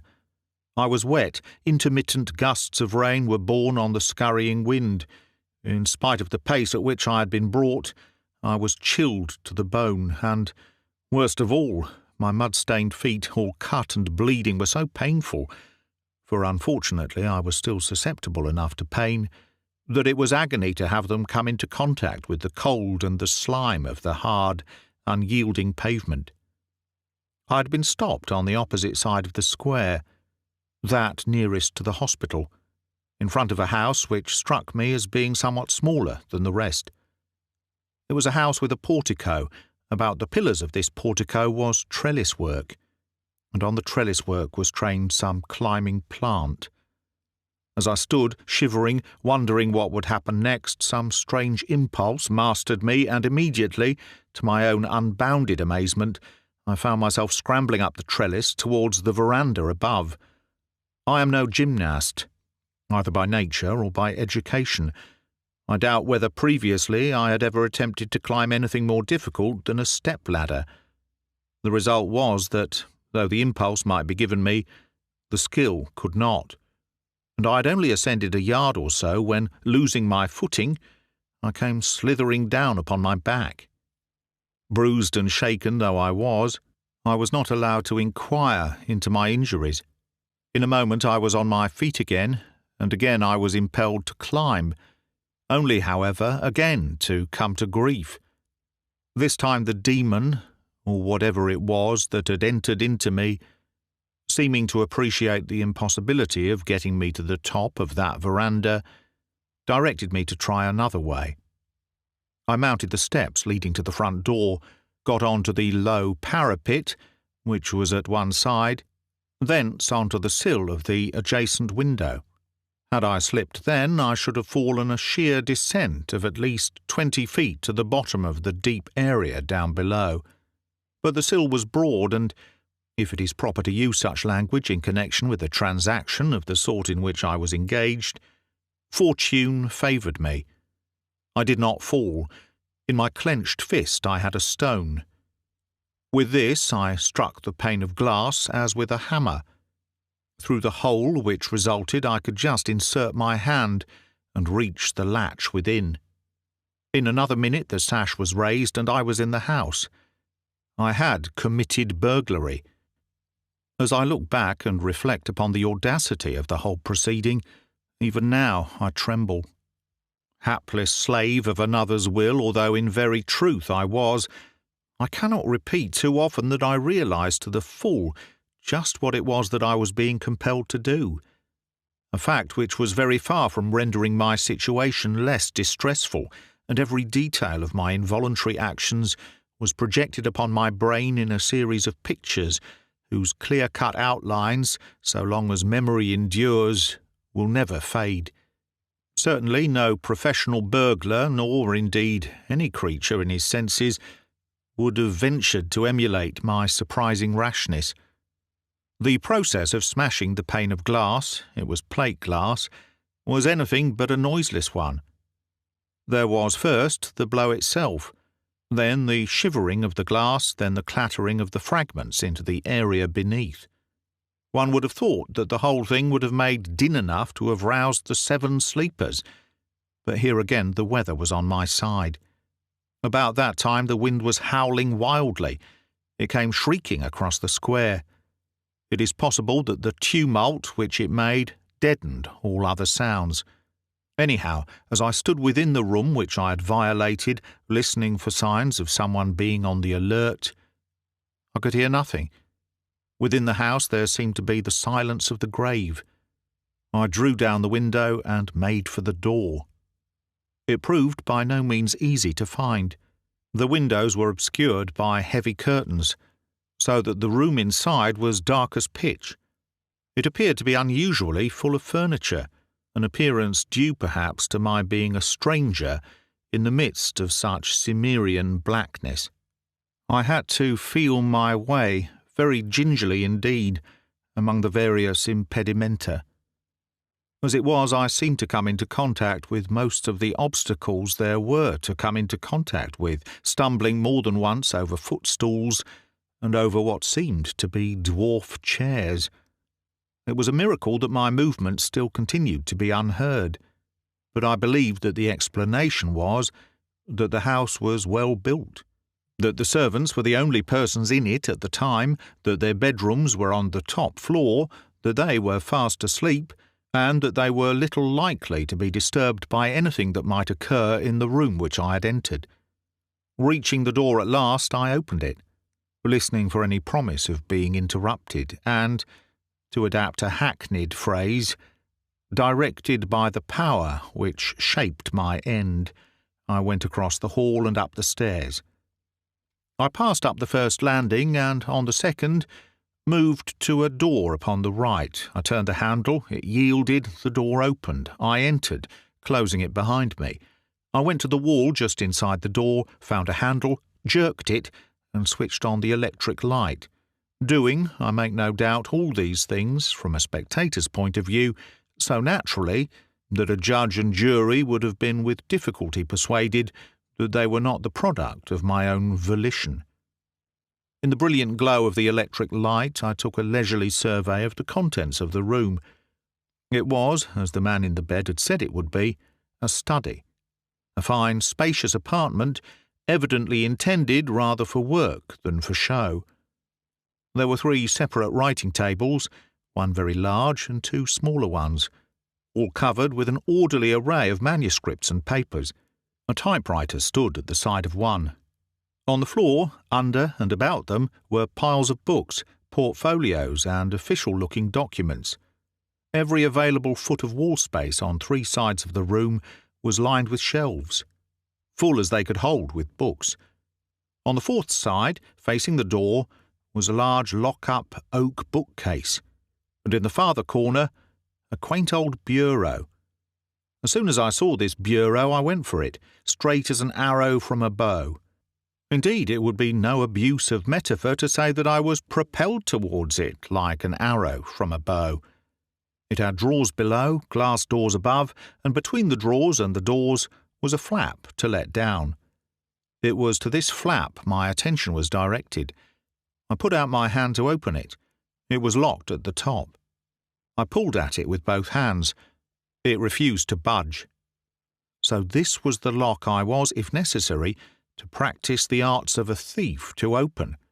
I was no picklock.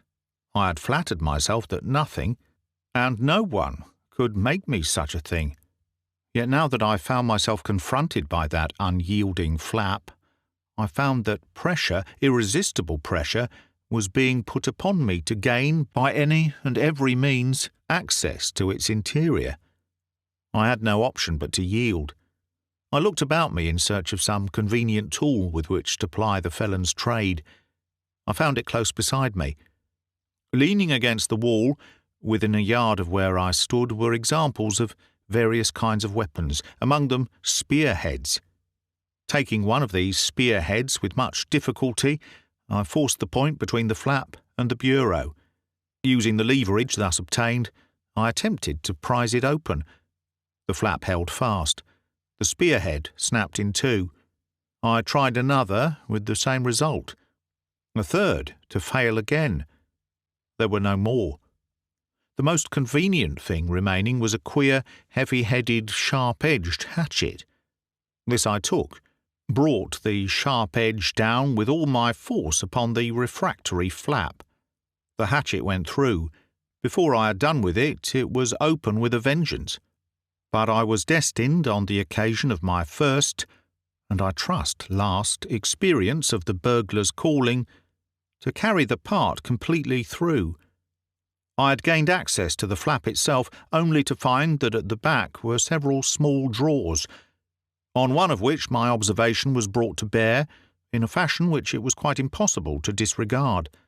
As a matter of course, it was locked, and once more I had to search for something which would serve as a rough-and-ready substitute for the missing key. There was nothing at all suitable among the weapons. I could hardly, for such a purpose, use the hatchet. The drawer in question was such a little one that to have done so would have been to shiver it to splinters. On the mantel-shelf, in an open leather case, were a pair of revolvers. Statesmen nowadays sometimes stand in actual peril of their lives. It is possible that Mr. Lessingham, conscious of continually threatened danger, carried them about with him as a necessary protection. They were serviceable weapons, large and somewhat weighty, of the type with which, I believe, upon occasion the police are armed. Not only were all the barrels loaded, but, in the case itself, there was a supply of cartridges more than sufficient to charge them all again.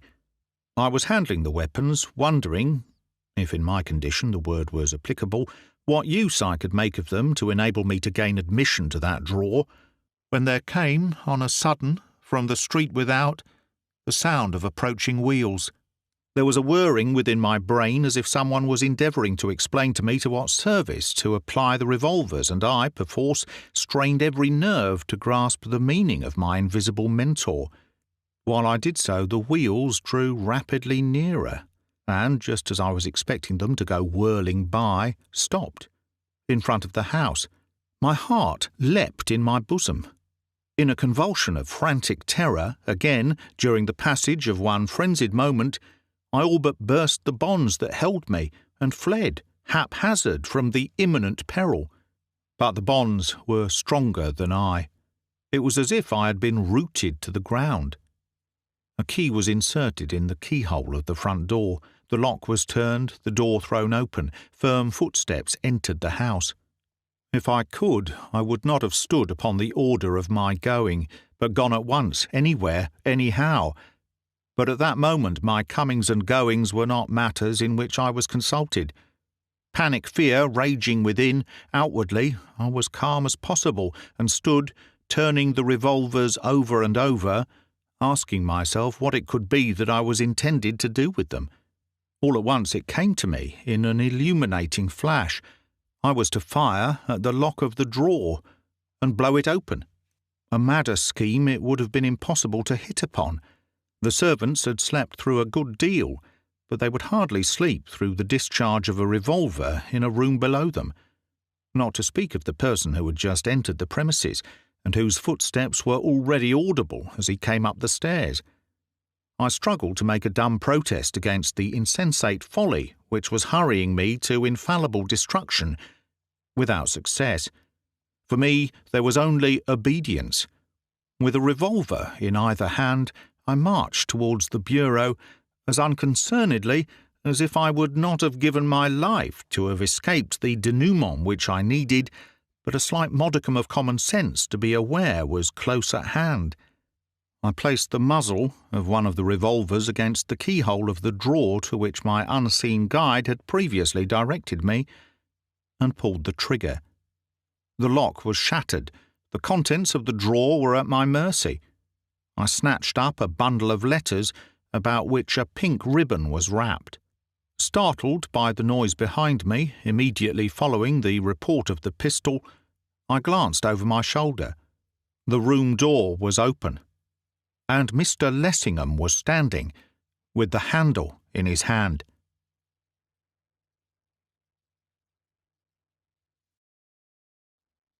Chapter 7. The Great Paul Lessingham. He was in evening dress. He carried a small portfolio in his left hand. If the discovery of my presence startled him, as it could scarcely have failed to do, he allowed no sign of surprise to escape him. Paul Lessingham's impenetrability is proverbial. Whether on platforms addressing excited crowds or in the midst of heated discussion in the House of Commons, all the world knows that his coolness remains unruffled.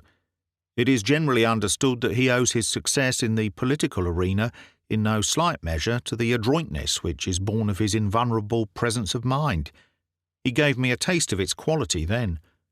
Standing in the attitude which has been familiarized to us by caricaturists, his feet apart, his broad shoulders well set back, his handsome head a little advanced, his keen blue eyes having in them something suggestive of a bird of prey considering just when, where, and how to pounce, he regarded me for some seconds in perfect silence. Whether outwardly I flinched, I cannot say. Inwardly I know I did. When he spoke, it was without moving from where he stood, and in the calm, airy tones in which he might have addressed an acquaintance who had just dropped in. "May I ask, sir, to what I am indebted for the pleasure of your company?" He paused as if waiting for my answer. When none came, he put his question in another form. "Pray, sir, who are you? And on whose invitation do I find you here?" As I stood speechless, motionless, meeting his glance without a twitching of an eyebrow nor a tremor of the hand, I imagined that he began to consider me with an even closer intentness than before. and that the, to say the least of it, peculiarity of my appearance caused him to suspect that he was face to face with an adventure of a peculiar kind. Whether he took me for a lunatic I cannot certainly say, but from his manner I think it possible he did. He began to move towards me from across the room, addressing me with the utmost suavity and courtesy. "Be so good as to give me the revolver, and the papers you are holding in your hand." As he came on, something entered into me, and forced itself from between my lips, so that I said in a low, hissing voice, which I vow was never mine, "The beetle." Whether it was or was not owing, in some degree, to a trick of my imagination, I cannot determine. But as the words were spoken, it seemed to me that the lights went low, so that the place was all in darkness, and I again was filled with the nauseous consciousness of the presence of something evil in the room. But if, in that matter, my abnormally strained imagination played me a trick, there could be no doubt whatever as to the effect which the words had on Mr. Lessingham. When the mist of the blackness, real or supposititious, had passed from before my eyes, I found that he had retreated to the extremest limits of the room, and was crouching, his back against the bookshelves, clutching at them, in the attitude of a man who has received a staggering blow from which, as yet, he has had no opportunity of recovering. A most extraordinary change had taken place in the expression of his face. In his countenance, amazement, fear, and horror seemed struggling for the mastery. I was filled with a most discomforting qualm as I gazed at the frightened figure in front of me, and realized that it was that of the great Paul Lessingham, the god of my political idolatry.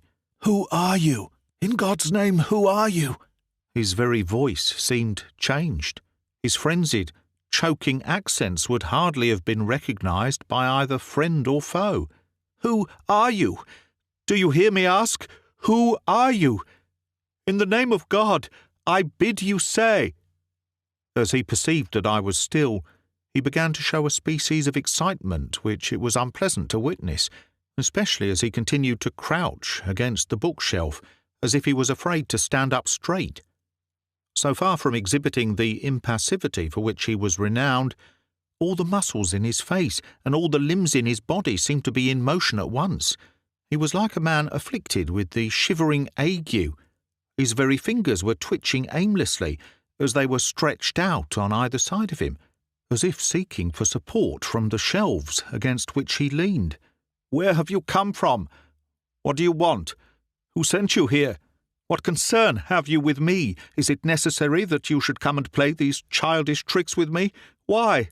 Why?" The questions came from him with astonishing rapidity.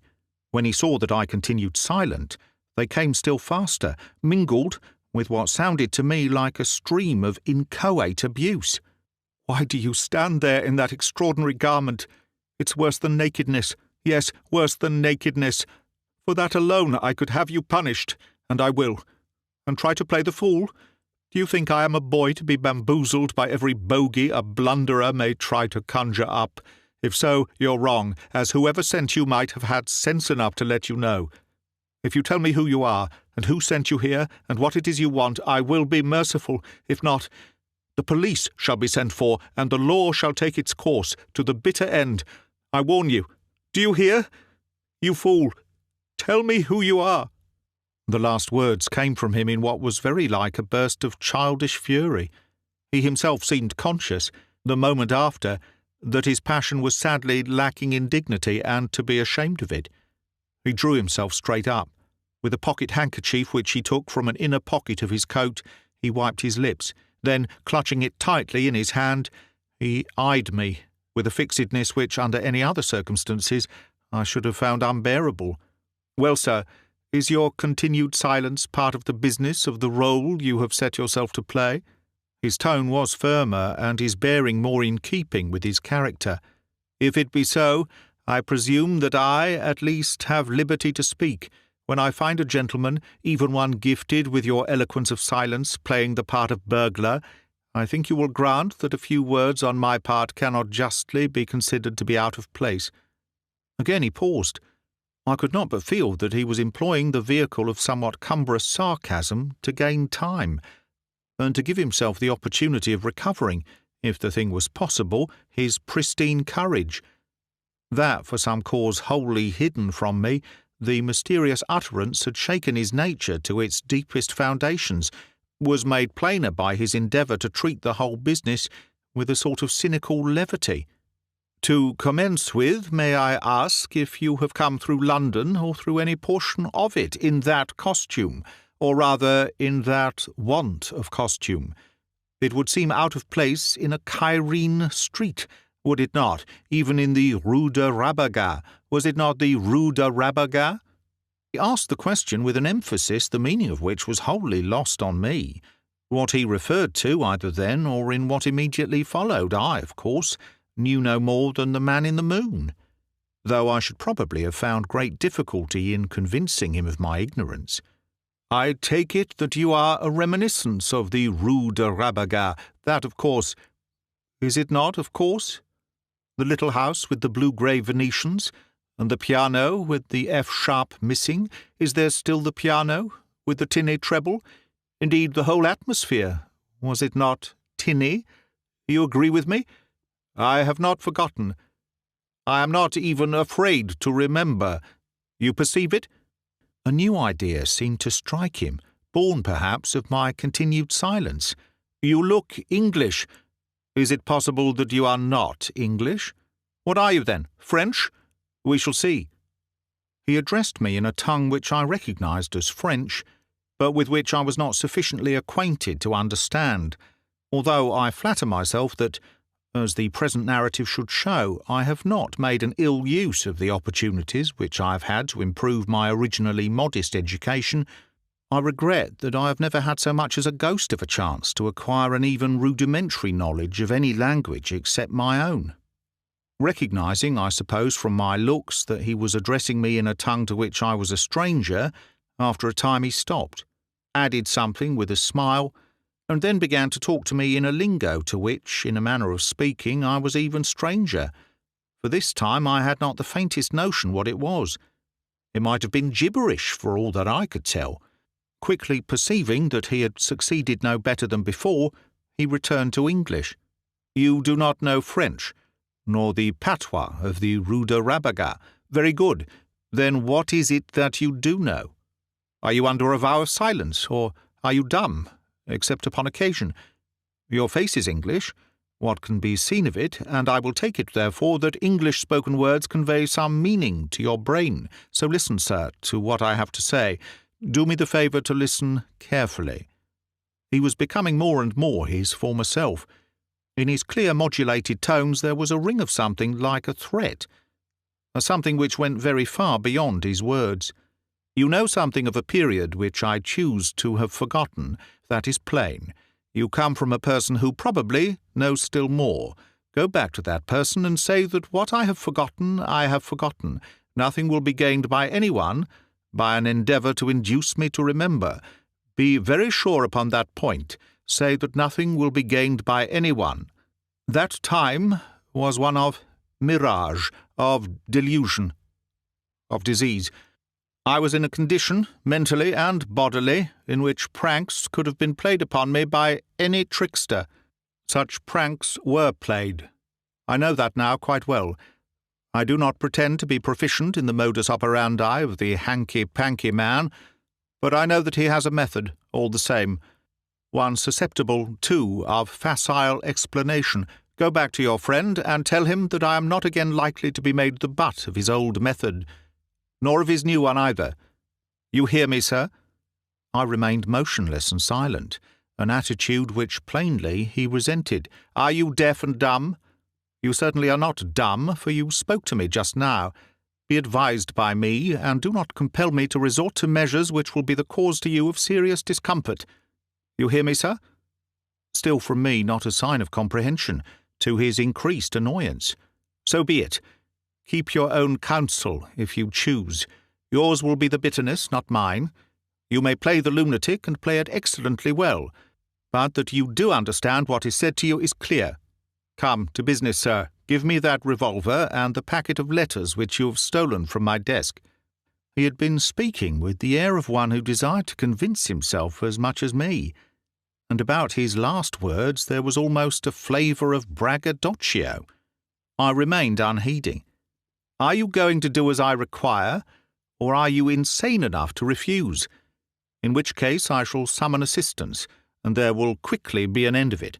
Pray do not imagine that you can trick me into supposing that you do not grasp the situation. I know better. Once more, are you going to give me that revolver and those letters?" Yet no reply. His anger was growing momentarily greater, and his agitation too. On my first introduction to Paul Lessingham, I was not destined to discover in him any one of those qualities of which the world held him to be the undisputed possessor. He showed himself to be as unlike the statesman I had conceived and esteemed as he easily could have done. "Do you think I stand in awe of you? You? Of such a thing as you? Do as I tell you, or I myself will make you, and, at the same time, teach you a much-needed lesson." He raised his voice. In his bearing there was a would-be defiance. He might not have been aware of it, but the repetitions of the threats were, in themselves, confessions of weakness. He came a step or two forward, then, stopping short, began to tremble. The perspiration broke out upon his brow. He made spasmodic little dabs at it with his crumpled-up handkerchief. His eyes wandered hither and thither, as if searching for something which they feared to see yet were constrained to seek. He began to talk to himself out loud in odd, disconnected sentences, apparently ignoring me entirely. What was that? It was nothing. It was my imagination. My nerves are out of order. I have been working too hard. I'm not well. What's that? This last inquiry came from him in a half-stifled shriek, as the door opened to admit the head and body of an elderly man in a state of considerable undress. He had the tousled appearance of one who had been unexpectedly roused out of slumber and unwillingly dragged from bed. Mr. Lessingham stared at him as if he had been a ghost, while he stared back at Mr. Lessingham as if he found a difficulty in crediting the evidence of his own eyes. It was he who broke the silence, stutteringly. "I'm sure I beg your pardon, sir, but one of the maids thought that she heard the sound of a shot, and we came down to see if there was anything the matter. I had no idea, sir, that you were here." His eyes travelled from Mr. Lessingham towards me, suddenly increasing when they saw me to about twice their previous size. "God save us! Who is that?" The man's self-evident cowardice possibly impressed Mr. Lessingham with the conviction that he himself was not cutting the most dignified of figures. At any rate, he made a notable effort to, once more, assume a bearing of greater determination. "You are quite right, Matthews, quite right. I am obliged by your watchfulness. At present you may leave the room. I propose to deal with this fellow myself. Only remain with the other men upon the landing, so that, if I call, you may come to my assistance." Matthews did as he was told. He left the room, with, I fancy, more rapidity than he had entered it. Mr. Lessingham returned to me, his manner distinctly more determined, as if he found his resolution reinforced by the near neighbourhood of his retainers. "Now, my man, you see how the case stands. At a word from me you will be overpowered and doomed to undergo a long period of imprisonment. Yet I am still willing to listen to the dictates of mercy. Put down that revolver, give me those letters. You will not find me disposed to treat you hardly." For all the attention I paid him, I might have been a graven image. He misunderstood, or pretended to misunderstand, the cause of my silence. "Come, I see that you suppose my intentions to be harsher than they really are. Do not let us have a scandal and a scene. Be sensible. Give me those letters." Again he moved in my direction. Again, after he had taken a step or two, to stumble and stop, and look about him with frightened eyes. Again, to begin to mumble to himself aloud. "It's a conjurer's trick. Of course. Nothing more. What else could it be? I'm not to be fooled. I'm older than I was. I've been overdoing it, that's all." Suddenly he broke into cries. "Matthews! Matthews! Help! Help!" Matthews entered the room, followed by 3 other men, younger than himself. Evidently all had slipped into the first articles of clothing they could lay their hands upon, and each carried a stick or some similar rudimentary weapon. Their master spurred them on. "Strike the revolver out of his hand, Matthews. Knock him down. Take the letters from him. Don't be afraid. I'm not afraid." In proof of it, he rushed at me, as it seemed half blindly. As he did so, I was constrained to shout out, in tones which I should not have recognised as mine, "The beetle!" And that moment the room was all in darkness, and there were screams as of someone in an agony of terror or of pain. I felt that something had come into the room. I knew not whence nor how. Something of horror. And the next action of which I was conscious was that under cover of the darkness I was flying from the room, propelled by I knew not what.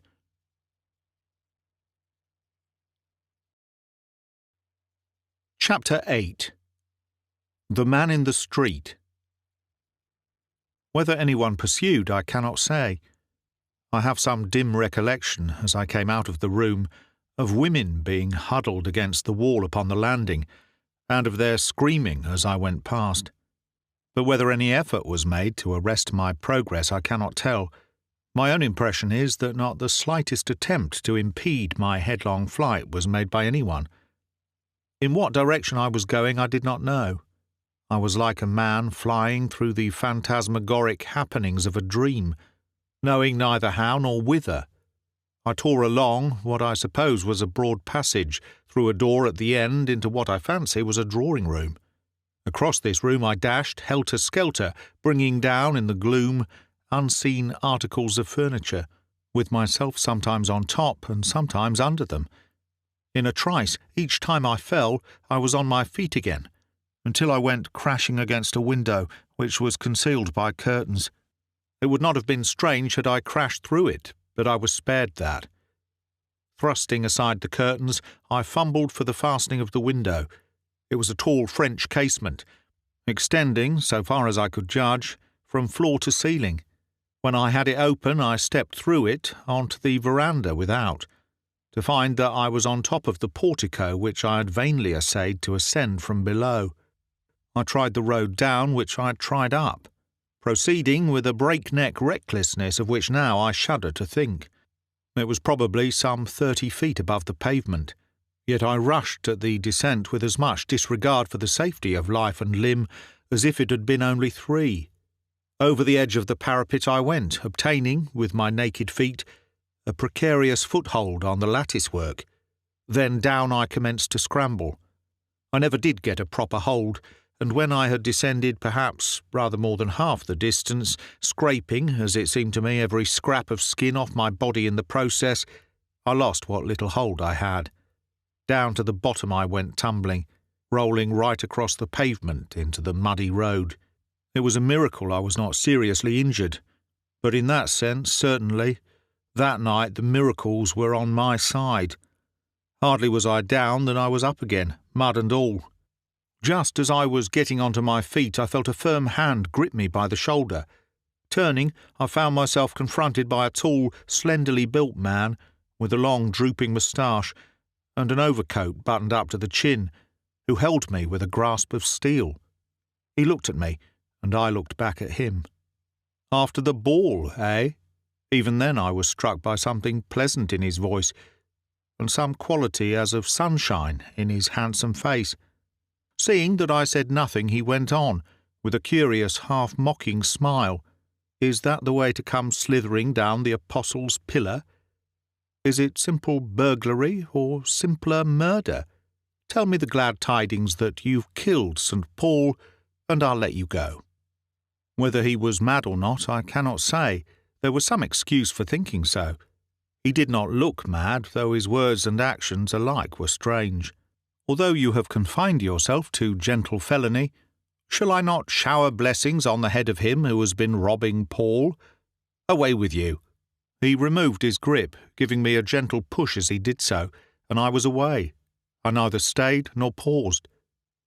I knew little of records, but if anyone has made a better record than I did that night between Lowndes Square and Walham Green, I should like to know just what it was. I should, too, like to have seen it done. In an incredibly short space of time I was once more in front of the house with the open window, the packet of letters, which were like to have cost me so dear, gripped tightly in my hand.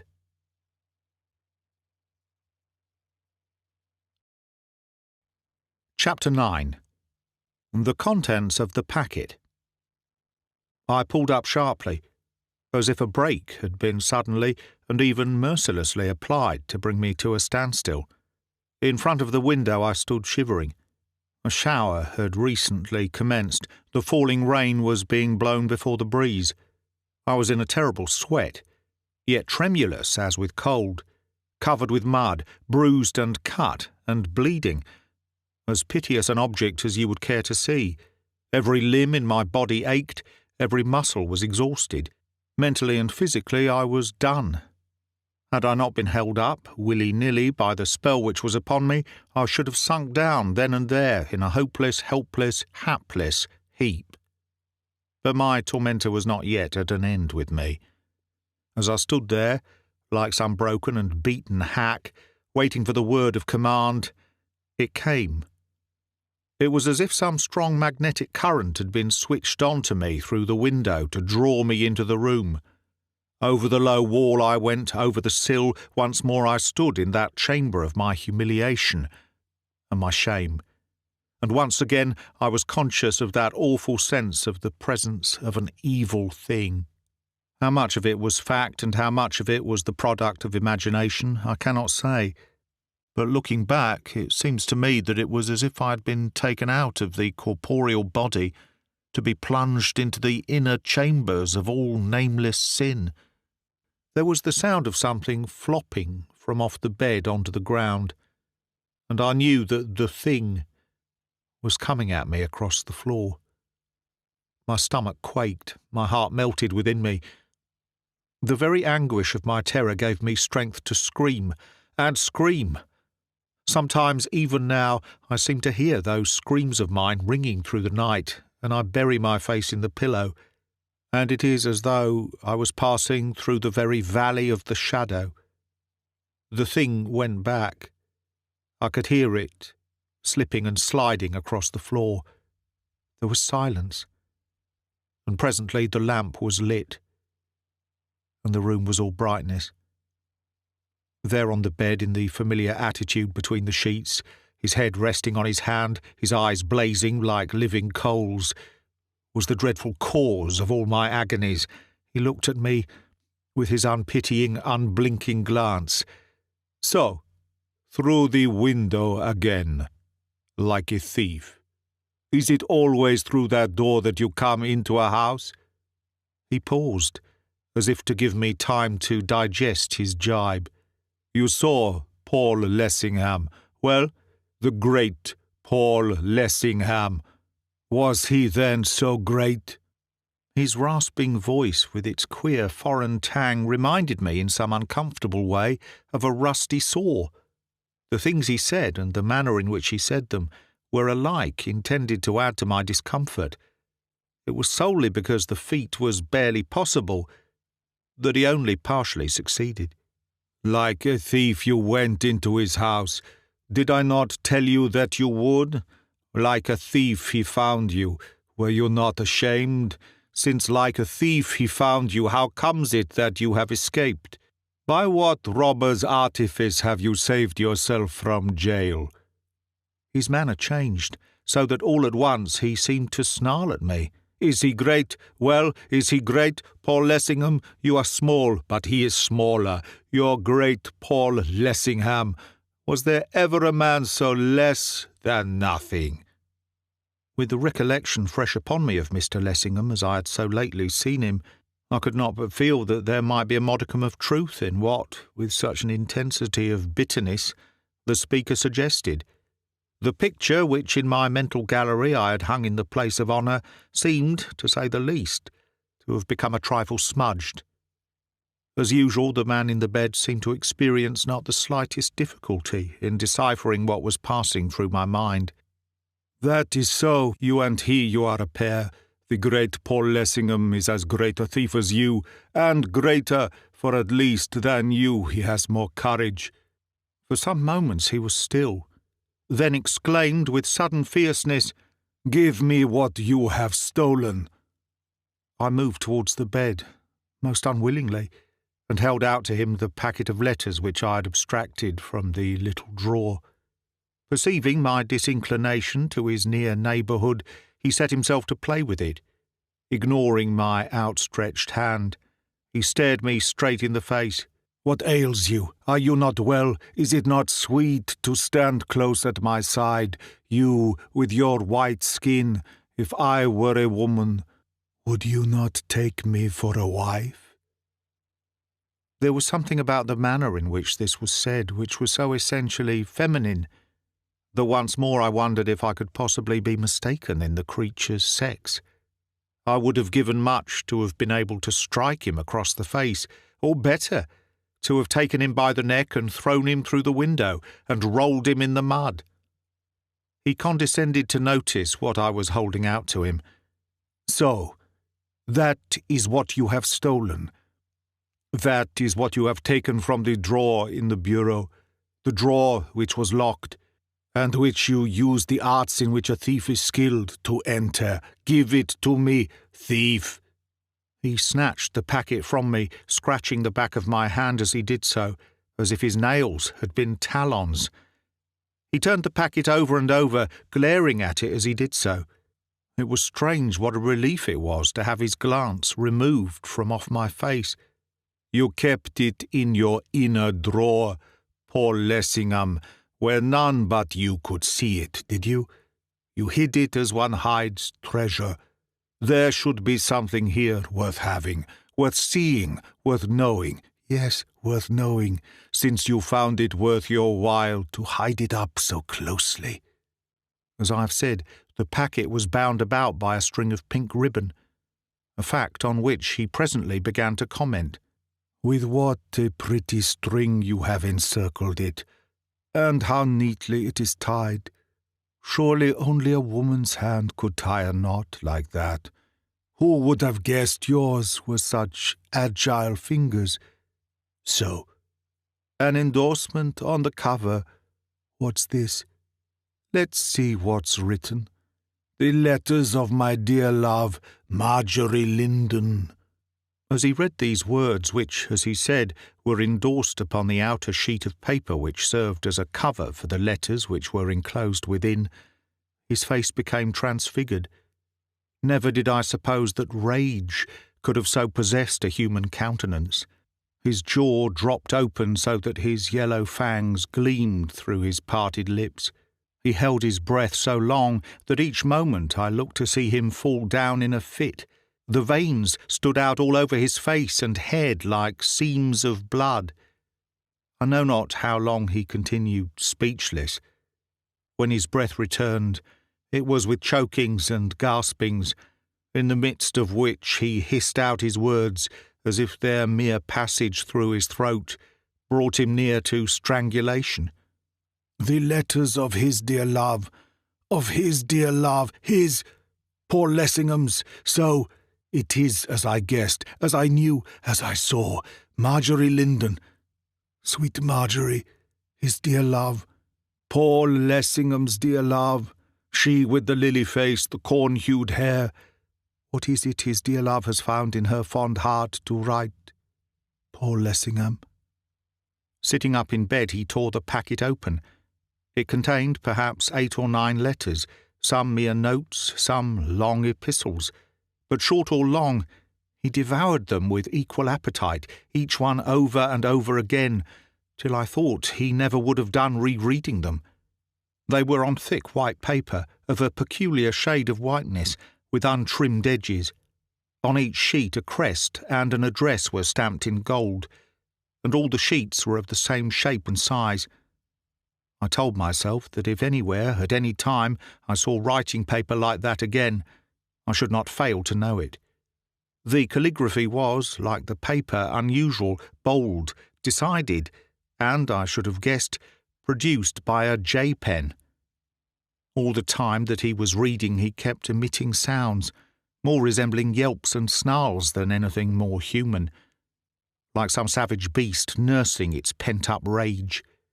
When he had made an end of reading, for the season, he let his passion have full vent. "So, That is what his dear love has found it in her heart to write, Paul Lessingham. Paul Lessingham. Pen cannot describe the concentrated frenzy of hatred with which the speaker dwelt upon the name. It was demoniac. "It is enough. It is the end. It is his doom. He shall be ground between the upper and the nether stones in the towers of anguish, and all that is left of him shall be cast on the accursed stream of the bitter waters, to stink under the blood-grimed sun. And for her, for Marjorie Lindon, for his dear love, it shall come to pass that she shall wish that she was never born, nor he, and the gods of the shadows shall smell the sweet incense of her suffering. It shall be, it shall be.